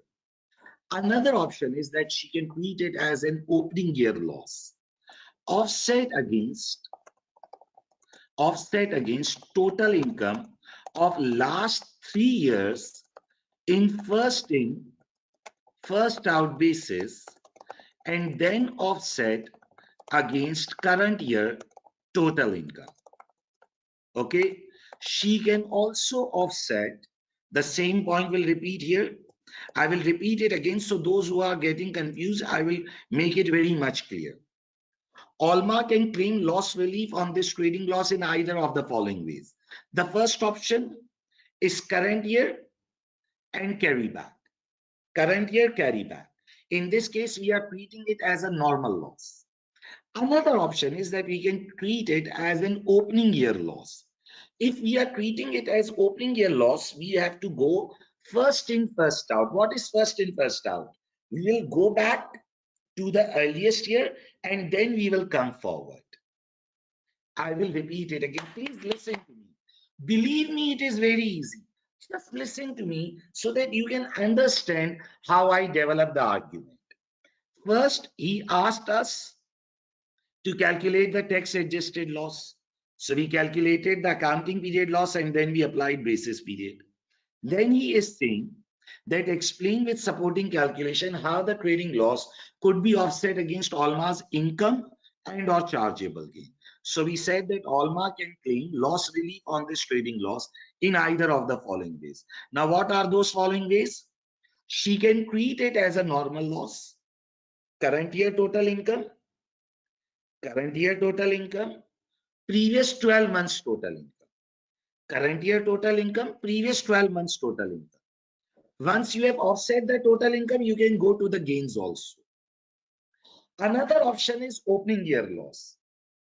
Last 3 years total income on first in, first out, then current year total income. Please ask me any question if there is any query. So there is no overlapping. No, in case of companies, there is no overlapping profit. In companies, there is no overlapping profit because in companies, there is no basis period calculation. Okay. Let me make it very much clear for you. Basis period calculation, overlapping profit, this is only for individuals, for unincorporated business, because they have to follow the fiscal year. In companies, there is no basis period, no overlappings. Okay. Sir, how do we start off the loss of 58,000? See, we are not asked about this 58,000. We are only asked about this period of 22-23. We are only asked about this period of 22-23. In period of 22-23, there is a loss of 29,000. The remaining loss will be assessed in the next fiscal year. Okay. Sir, what about that restriction of 50,000? You are not required to refer it because your loss is already less than 50,000. So it will be some extra explanation which is not required in the question. Okay, I will repeat it again. I want you all to understand it very clearly. See, it is very easy if you listen to me carefully. First of all, calculate the all-mass tax adjusted trading loss. So first of all, we calculated the accounting period profit loss because we cannot apply basis period directly. First, we calculate the accounting period. The accounting period was of 6 months. It was given in the question that she will prepare her first accounts to 6 months. We prepared the 6 months profit loss. Then we applied the basis period as the question was only for 22-23. Okay. The trading loss for 22-23 is 29,000. Then he asked us that what are the options in which we can claim relief? We can offset the current year total income, last 12 months total income. The sequence is not necessary. You can go back directly also. You can go back directly also. Another option is that you can offset against total income of last 3 years in first in, first out basis. Okay. Sir, if the question was asked to relieve the loss for 23-24, then should we add 12 months period from the starting date? Yes, then you would have gone forward 12 months. Okay. But here there will be no overlapping profit because in this question, in the starting months, there is a loss and the losses do not get overlapped. In this question, there will be no overlapping issue. Business starts 3 years. We cannot go back 3 years. So it is feasible to write opening year. No, let me make it very much clear for you. You are having some confusion. When we say that we will go back 3 years, this means we will go back 3 years and we will offset the total income, not the trading income. In total income, there is an employment income also. In total income, there is an employment income also. One student is asking, sir, if this question would be of companies, what would be a difference? In companies, you wouldn't have done basis period. You would have simply relieved the total loss of 58,000. In individuals, you do this basis period calculation. Okay. So explain with supporting calculation how this trading loss can be offset. This is the explanation. Now let's make a calculation. Now let's make a calculation. So while I'm making a calculation, what I will do is that I will make a simple table. Look at it here. My current year is 2022-23. Now, how many years I can go back? I can go back 12 months or I can go back 3 years. I can go back 12 months if I apply normal loss, or I can go back 3 years if I apply opening year loss. If anyone wants to revise the rules, he can go to the summary notes and he can explore individual losses. Now, here are the individual losses. These are your trading losses. You can treat it as a normal loss or you can treat it as opening year loss. Okay, so these rules can be very helpful for you. Now, so 2022-23, 1 year back, 2021-22, 1 more year back, 2020-21, and 1 more year back, 2019-20. Please listen to me while I draft my answer. If you will understand my approach, believe me, the losses questions will always be very easy for you. Now, this is the current year. See, 2022-23 is our current year in which there is a loss. 2022-23 is our current year in which there is a loss. Then 21-22, 2021 and 19-20. Okay. Trading profit slash loss. In 1920, 21-22 and 21-22, there was no profit or loss. In 22-23, there is a loss. Please look at the screen very carefully. I will reply all your queries once I'm done with it. Okay. In 1920, 2021, 21-22, there was no profit and loss because we were not doing any business. In 22-23, there is a loss. Okay. Now there is a question. Sir, how did you identify that you have to make these 4 years? You should ask me this. You should ask me that, sir, how did you identify that you have to make these 4 years? See, 22-23 is the current year in which there is a loss. I can go back 12 months. This is the current year. I can go back 12 months or I can go back 3 years. So from the current year, I made my planning situation of maximum 3 years because I cannot go back beyond this period. I have made my planning period till 3 years back because this is the maximum period in which the loss can be removed. Okay. Now he has also earned one income which is called employment income because he was doing some job. If you look at it here clearly, here it was written, Alma worked for BG Limited from 1st November 15 until 30th September 22. He has worked till 30th September 22. So he has been doing a job also. Now please listen to me carefully. He has been doing a job from November 15 to September 22. And his salary was from November 15 to September 22. Her only source of income was the salary of £6,700 per month. Due to personal reasons, she has took an unpaid leave from September 19 until August 20. I have a question from you. What is her employment income in 1920? Can anyone tell me? Now the fiscal year of 1920 starts from April 19 and ends on 31st March 20. But he took an unpaid leave on September 19. April, May, June, July, August. In September, he took an unpaid leave. Please listen to me. April 19, 1920 is the fiscal year. April 19, May, June, July, and August. How many months? Please speak up. How many months? 5 months. In September, he went for an unpaid leave till August 20. So what is the salary of 5 months? What is the salary of 5 months? £6,700 per month. What is the salary of 5 months? Can anyone tell me? 6,700 into 5 months. It is 30. Now the pound sign symbol, pound. It is 33,500. It is 33,500. Okay, because he worked for 5 months. £6,700 per month and he worked for 5 months. So it is 33,500. This is 1920. Moving forward, in 2021, can anyone tell me? He was on the leave till 31st August 20. He was on the leave till 31st August 20. So let's count it. Please participate. 2021 till 31st August, he was on the leave. So let's count from September. September, October, November, December, January, February, and March. How many months? 7 months.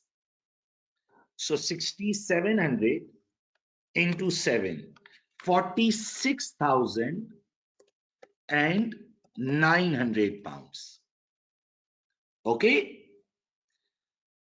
See, my approach of doing the losses question is very simple. First, make this format. First, make this pro forma. The answer will start speaking himself.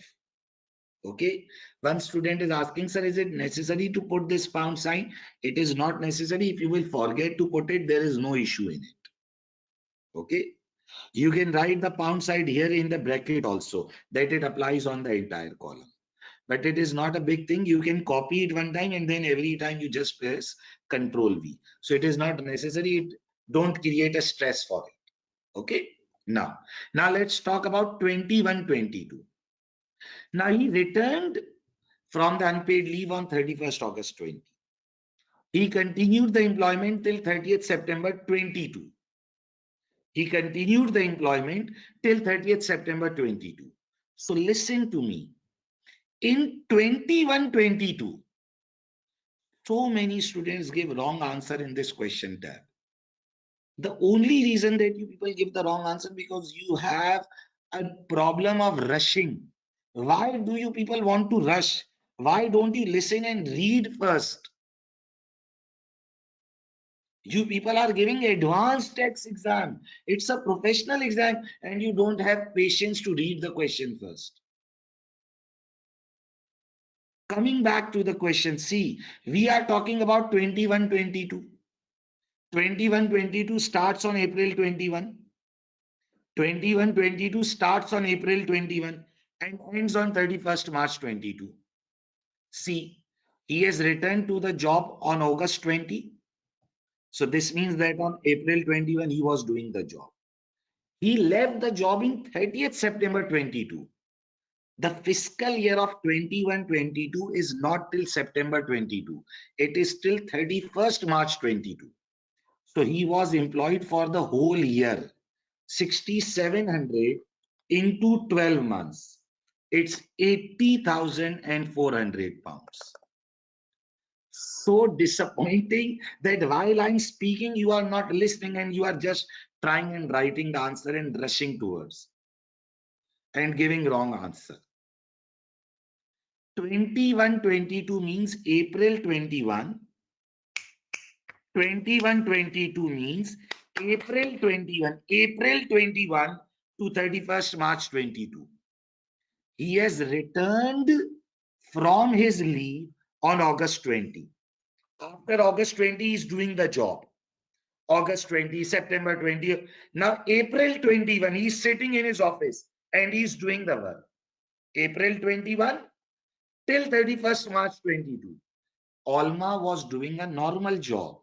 So she was on employment for 12 months. Why are you prorating it for 6 months? I cannot understand. 21-22 ends on 31st March 22, not on September 22. 21-22 ends on 31st March 22. Okay, so he was on job for entire 12 months. What about 22-23? Can anyone tell me?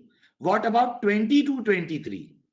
Now 22-23 starts from April 22. April 22. He left the job in September 22. April, May, June, July, August, September, 6 months. So yes, here there will be 6 months. 6,700 into 6. So it will be 40,200. So this is the total income in all the years. 33,500, 46,900, 80,400 and 40,200. These are her total income. Now we have to explain with supporting calculation what are the reliefs she can claim. Now listen to me. Alma can claim loss relief in following possible ways. Now what are the following possible ways? Claim loss relief against total income of 2022-23. Her total income is 40,200 whereas her loss is, whereas her loss of 2020 to 23 is 29,000. One option is that she can claim the loss relief against total income of 20 to 23.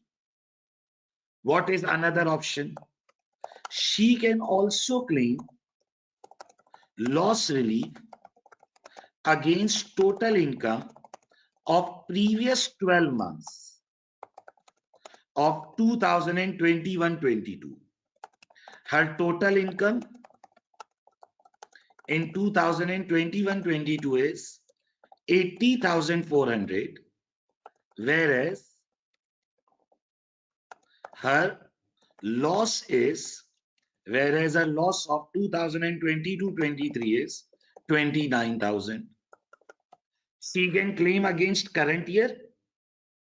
She can claim against current year, total income of current year of 20 to 23, or she can go back 12 months. She can also claim relief. She can also claim relief through opening year loss relief and carry back the loss to 3 years back on first in first out basis and offset total income of 2019-20. Total income of 2019-20 is 33,500, whereas her loss of 2020-23 was 29,000. So these are the all possibilities in which she can claim the loss relief. These are all the possibilities in which she can claim the loss relief. She can offset the current year total income. She can offset the previous 12 months total income, or she can go back 3 years. Look at my answering technique. Look at my answering technique. I'm not rushing while I develop the answer. I'm just following the format. I'm just following the format. Because what I believe is that in the exam, you cannot take shortcuts. Now listen, if you will read the examiner answer, it is very easy for me to open the examiner answer and teach like many other tutors. They just open the examiner answer and they read it. If you read the examiner answer, he will only talk about 1, 2, and this year. He will skip this middle year. Now the student will always get confused that why did he skip this year? Because the examiner already know the final answer that in current year or carry back 1 year or carry back 3 years, the loss will get relieved. The examiner already knows the final outcome. But we are a student in the exam. We don't know the final outcome. We have to make the entire format always.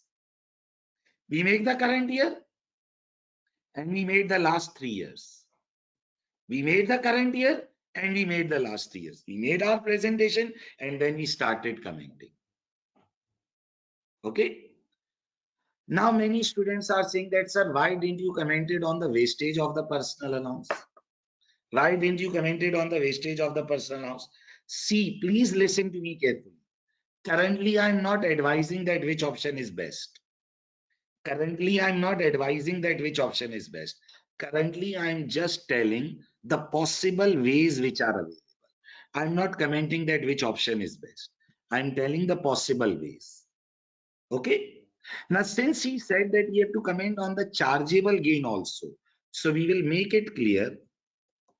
Claim against chargeable gain will not be possible in any of the year because loss will be fully relieved against the total incomes. You can only go to the chargeable gains once you offset the total income completely, and then also the loss is remaining. Your loss will not be remaining, your entire loss will be utilized. Now, one student asked me that, sir, if I have calculated this employment income wrongly, how many marks will I lose? Maximum 2 marks. Maximum 2 marks, not more than that.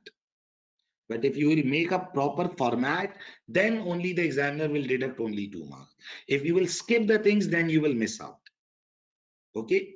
Always remember, don't deviate from your approach. If you have studied from me, you always know that I always solve the loss question in this manner. I always solve the loss question in this manner. Now, whatever the question is, I don't care. I will always make my format.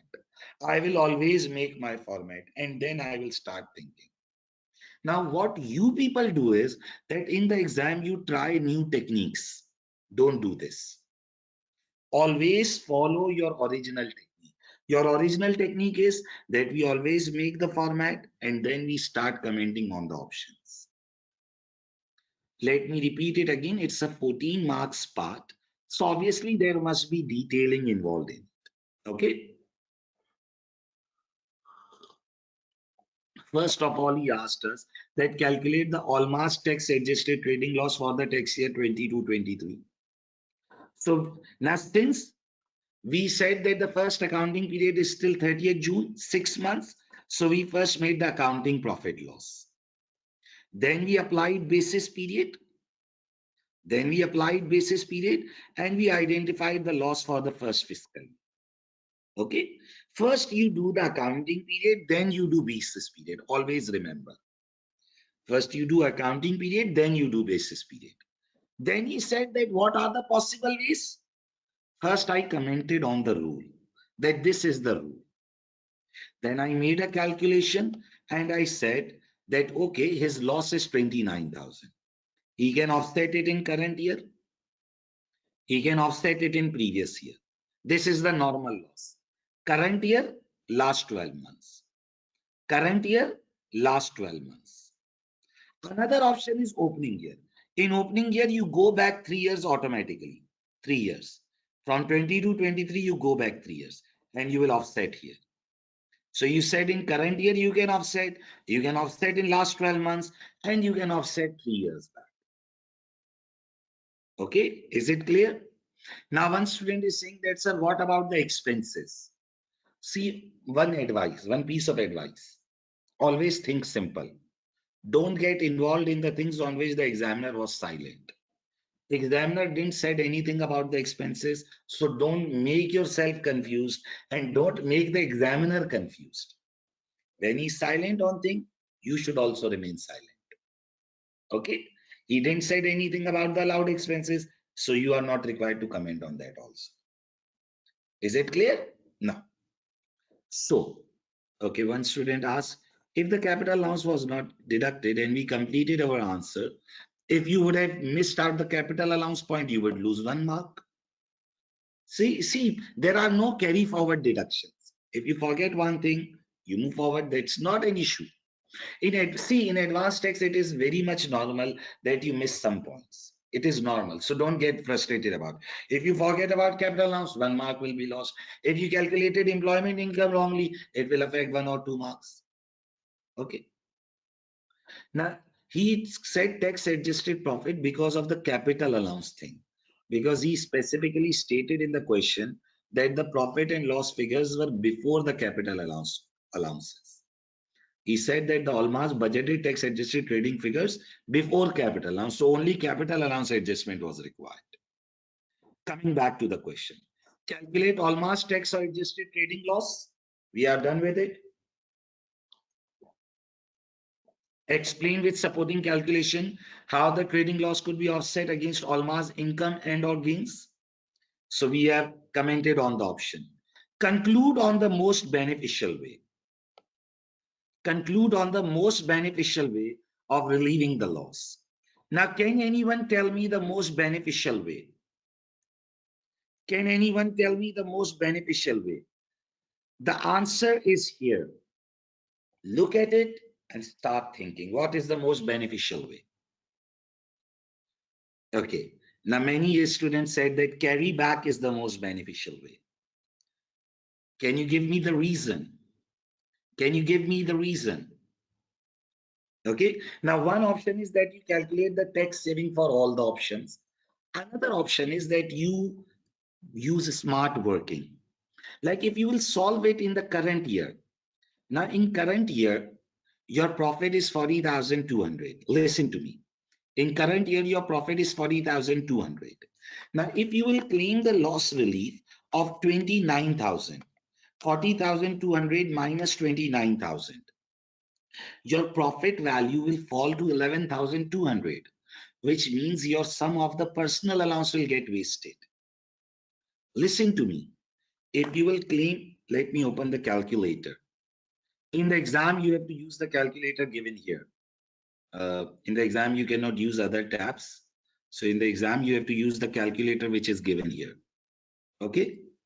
So now what we are doing was now. So if you will claim the relief in the current year, now your current year profit is 40,200. Now if you will 40,200 minus 29,000.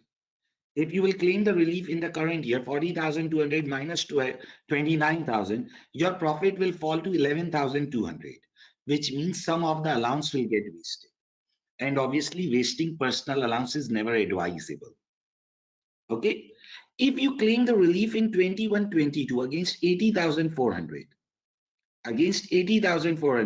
what will happen?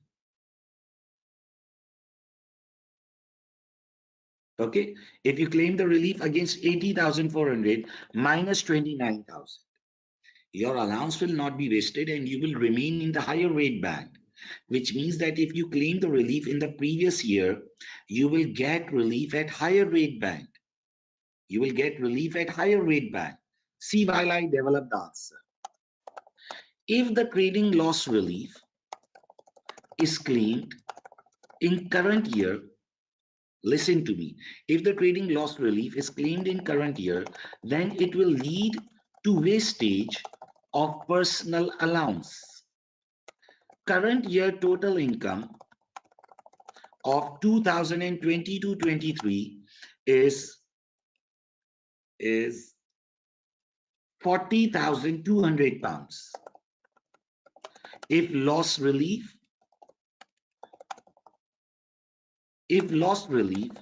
of 29,000 is claimed against it, then total income after loss relief will fall to 11,200. Personal allowance is 12,570. There will be wastage of personal allowance. There will be wastage of personal allowance by some amount, and also the major loss will be relieved in basic rate band. We are developing the argument. See, please let me make it very clear. He didn't ask you to calculate the benefit for all the options.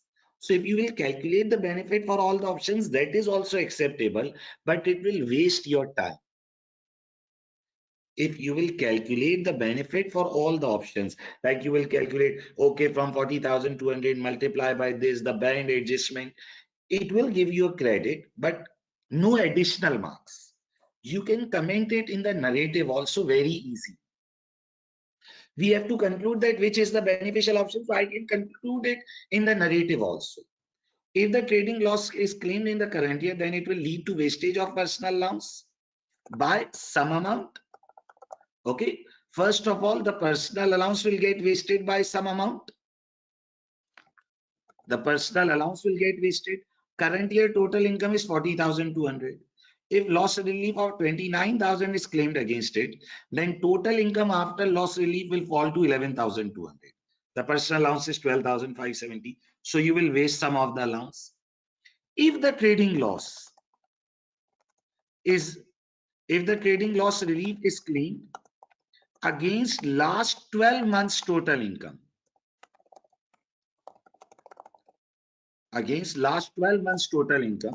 that is total income of 2020 to 21-22, then it will be most beneficial. Why?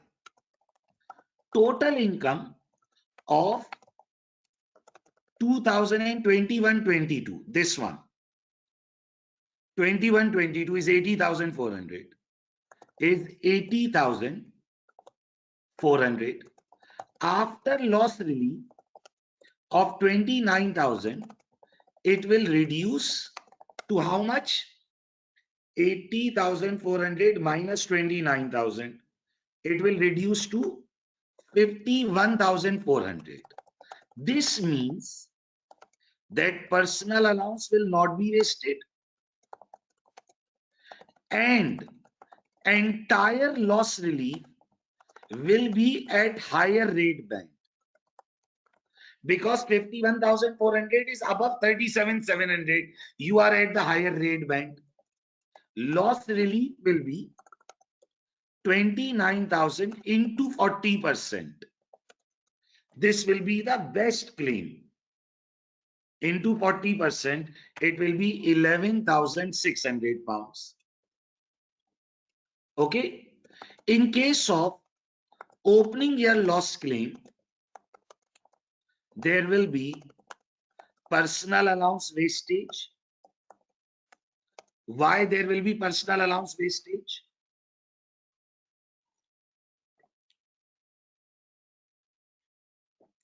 Why there will be personal allowance wastage? There will be personal allowance wastage because total income of 2019-20 is 33,500. After loss claim of 29,000, I will repeat it again, so don't worry. After loss claim of 29,000, it will fall to how much? 4,500. Personal allowance is 12,570. Okay. Considering wastage of personal allowance, it is not the best option. Okay. Considering above arguments, it can be concluded that best way to utilize trading loss of 22-23 is to carry it back against total income of previous 12 months of 2021-22. Okay, the best way is carry back. Why it is the best way? Because in that case, there will be no wastage of personal allowance and relief is also on higher rate band. See, it is the technique that how you take up the requirement. When I have made this table, it is very easy to develop the arguments. If I will claim 29,000 here, my allowance will get wasted. If I claim 29,000 here, my allowance will get wasted. Because after 29,000, it will fall to 4,500. If I claim 29,000 here, my allowance will not be wasted because there is sufficient income left. Okay. If I claim 29,000 here, my allowance will be wasted by some amount. Because if I deduct 29,000 from 40,200, the total income will fall to 11,200. Some of the allowance will get wasted. Now, one student has asked me that, sir, why didn't you comment it on the possibility of 2021? See, I cannot go to 2021 directly. Either I can go current year or I can go back 12 months. Another option is that I have to go back directly 3 years. When I go back directly 3 years, then I have to move forward. My loss will be utilized in 1920. So I cannot move forward to 2021 because there will be no loss left. My entire loss will be used here. There will be no loss left to move forward. Is there anything else which the examiner is asking? Nothing.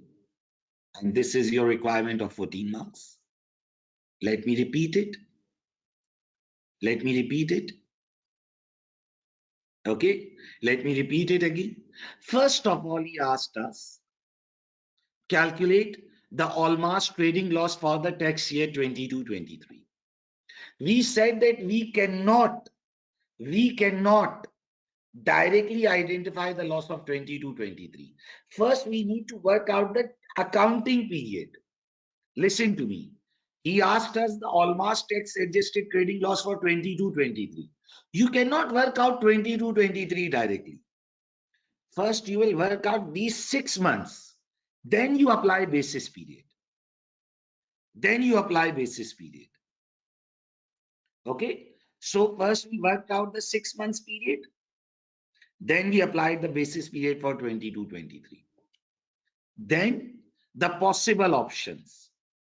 Current year total income, last 12 months total income, and then first in, first out.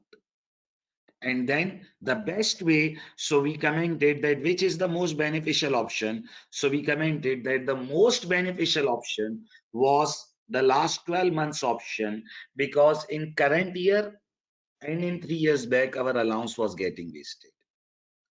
One student is asking, sir, please repeat it for me that when we follow last in, first out, and when we follow first in, first out. In terminal losses, we follow last in, first out. In opening year losses, we follow first in, first out. Okay? In terminal losses, we follow last in, first out. But in opening year losses, we follow first in, first out. I hope that I have made myself very clear in this question. So, let me repeat it for you people. Okay? First, let me export the file. Question 1, June 2022. Okay? Now, let me repeat this entire question for you people. Believe me, it was an easy question. Believe me, it was not difficult. I would say one thing for you.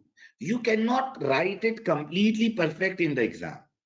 But what you need to understand was that it was very much easy, that you can score 70 to 80% marks in this question.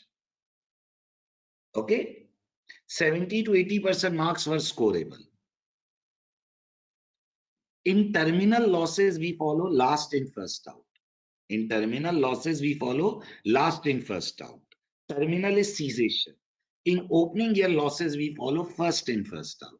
First in, first out means the most older year first. In last in, first out, we go back reverse.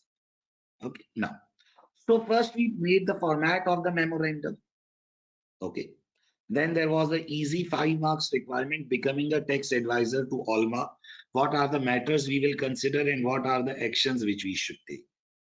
Becoming tax advisor to Alma. Okay, I think this was a very easy and a straightforward requirement. Then repurchase of shares, a piece of cake, simple rule-based requirement. If you remember the rule, you would use the summary note and you would have easily identified it. Okay, then voluntary registration for VAT, simple arguments that you can recover the VAT relating to the equipment, then disadvantage that you have to charge VAT on sale. But I believe this was also an easy one. Then loss planning, 14 marks requirement.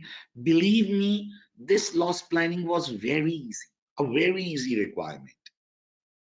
First, we have calculated the accounting period profit, and then we applied the basis period calculation till the nearest 31st March. Then the options for the relief of the loss, we made a format and we made the options: current year, carry back last 12 months, or go back 3 years. Okay, and conclude on the most beneficial way. In 2 methods, the allowance was getting wasted. So it was very clear that we have to go for the previous 12 months. Is it clear, everyone? Is it clear? Now, just listen to me. Very important discussion. Please listen. Now we are done with this question 1. Tomorrow, in the next session, we look at question 2, then question 3, and then question 4. Now, what you should be doing during this time? Listen to me. I want you all to revise this. this question 1, and I want you all to do few more papers. Now, where can you find my few more papers? Listen to me. Okay, you have to go to YouTube. You have to go to the youtube.com. In the search tab, you will write Owais Mirchawala. You can go to my YouTube channel. On my YouTube channel, you will find few more papers. You will go to my channel, Owais Mirchawala. In the search, you will write Owais Mirchawala. You will go to my channel. You will click on the playlist tab. Okay. And here on the playlist tab, see the third playlist, Advanced Tax Past Paper Discussion. Okay. Advanced Tax Past Paper Discussion. You will click on the full playlist. Now here I have uploaded few other papers also. June 2021 paper, December 2021 paper, December 2018 paper. These are the free resources for you. No charges for it. Go and revise these papers also. Okay, you will go to my YouTube channel and you will do these papers till the next class. Okay, no need to subscribe. Okay, it's not a marketing activity, just telling you people that you have to do these papers. These will help you in the practice. Okay, so June 21, December 21, and December 18 paper. So these resources will help you more. These resources will help you more to practice the complete papers. In the tomorrow's class, in the tomorrow's discussion, we will move towards the question number 2. We'll move towards the question number 2. But what I expect from you people is that before the tomorrow's session, you will do at least 1 or 2 questions more from my past paper sessions so that you can practice more. You can understand more about the approach. Okay. So those students who have already completed these papers, go to the practice platform website and now attempt few papers on your own and send me for the marking. Okay, what you have to do is that complete paper with me in these sessions, do these past papers, and then attempt some complete papers and send me for the marking. Take a feedback. Okay, I hope that the today's session had added value to you people. Okay, just 1 week left to the exam. Give more and more time to the practice. Do more and more past papers. Do more and more practice. Revise your course through the summary notes. If you have any query, feel free to ask me. Don't think that whether you are my student or not. You all are my students. Feel free to ask any query. I'll respond you as soon as possible. Okay, the summary notes are sufficient for the revision. They will give you a detailed guidance and do some complete papers. Okay, for the WhatsApp group, you can contact me on the number. I'll send you the link. Thank you, everyone. I hope you all have enjoyed it. Okay, so tomorrow we'll continue with the question number 2. Thank you.